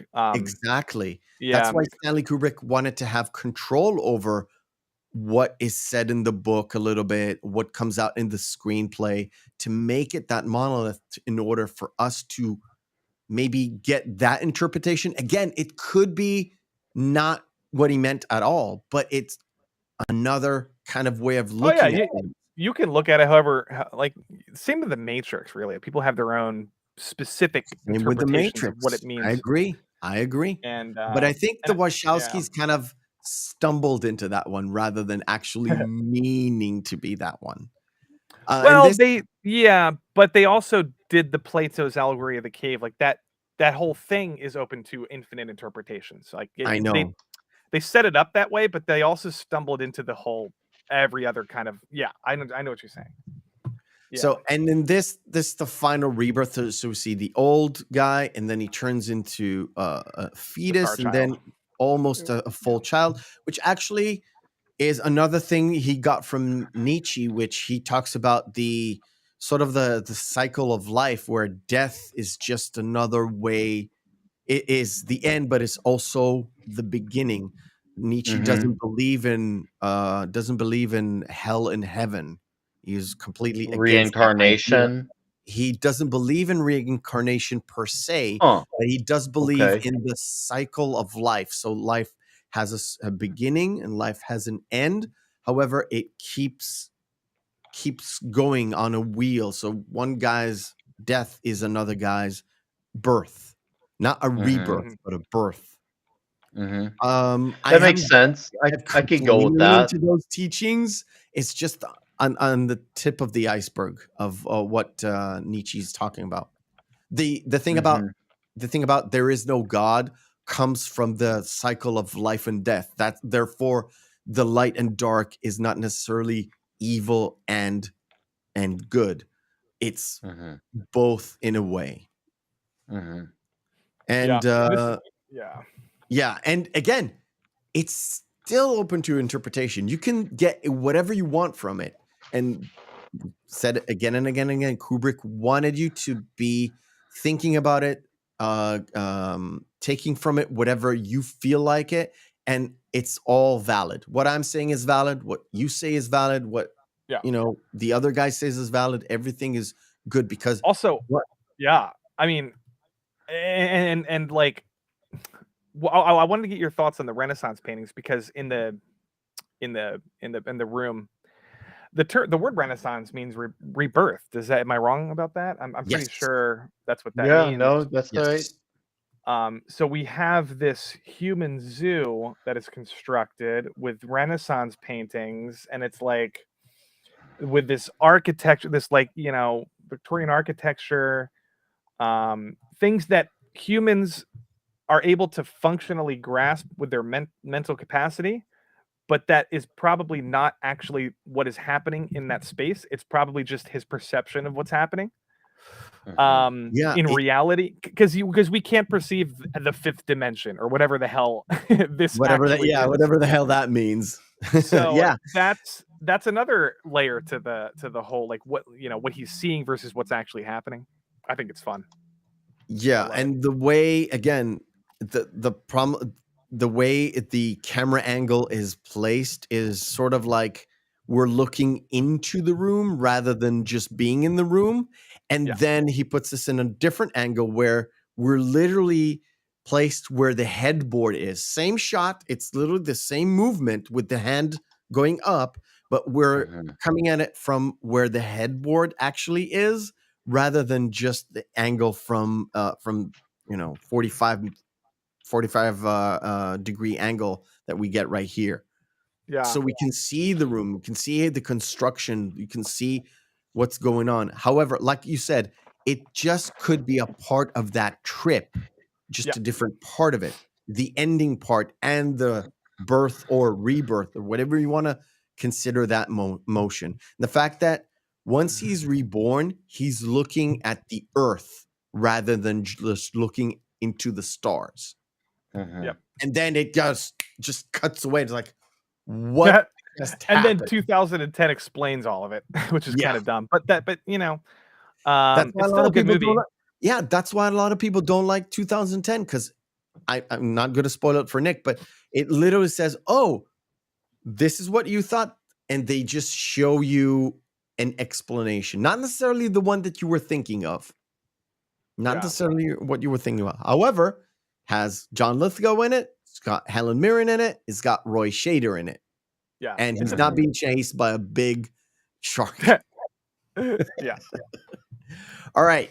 Cool. That kind of brings us to the end of the show. I know Lofty needs to head out soon. So, Lofty, go subscribe to Lofty at Lofty Pixels. I've put in everything that I could find, like your Twitter, your original Twitter, not the backup one. Yeah. Your original Twitter that you got back, and you don't have a Rumble, right? Or Odyssey? No, not yet, but I'm working on it. On it. So I don't have anything but YouTube and Twitter. Yep. Yes. So YouTube, Twitter are definitely there. For Nick as well. I've got your Rumble, your YouTube, everything there. I think I don't have your Gilded, but if you go to Nick's YouTube, you can find the Gilded there. You're also on Minds, on all the other platforms. You can find everything that you want. If not, under my description is right there, right? Right. So I didn't put out my stuff, but we're at the end of the show. If you want to interact with me, you want to interact with the show at Twitter, at Meffistoe on Twitter, at Meffistoe on Meffistoe79 on Instagram. You could always email the show at therealmccoypodcast@gmail.com. Suggestions, comments in the comment section down below. Trash me. Say my opinion is terrible, like Larry did, and just peaced out. I don't mind it at all. I don't mind it at all. Your opinion and my opinion are both valid because this is art, and art has many facets, as Stanley Kubrick said himself. Next week, we are going to watch Full Metal. Whoa, wait a minute. I think it's Full Metal Jacket. Maybe it's The Shining. Now that I think about it. Let's see. You gotta find out. You're the master of your own destiny. I've literally clicked X on my list. My favorite Kubrick is Paths of Glory. It's Paths amazing. of Glory. Yeah, Full Metal Jacket. Full Metal Jacket with rhetorical thrill. She has never, ever watched Full Metal Jacket. It's going to be super, super interesting. Right. From me to you, Lofty, from Nick. Thank you for joining us, and we'll see you next week.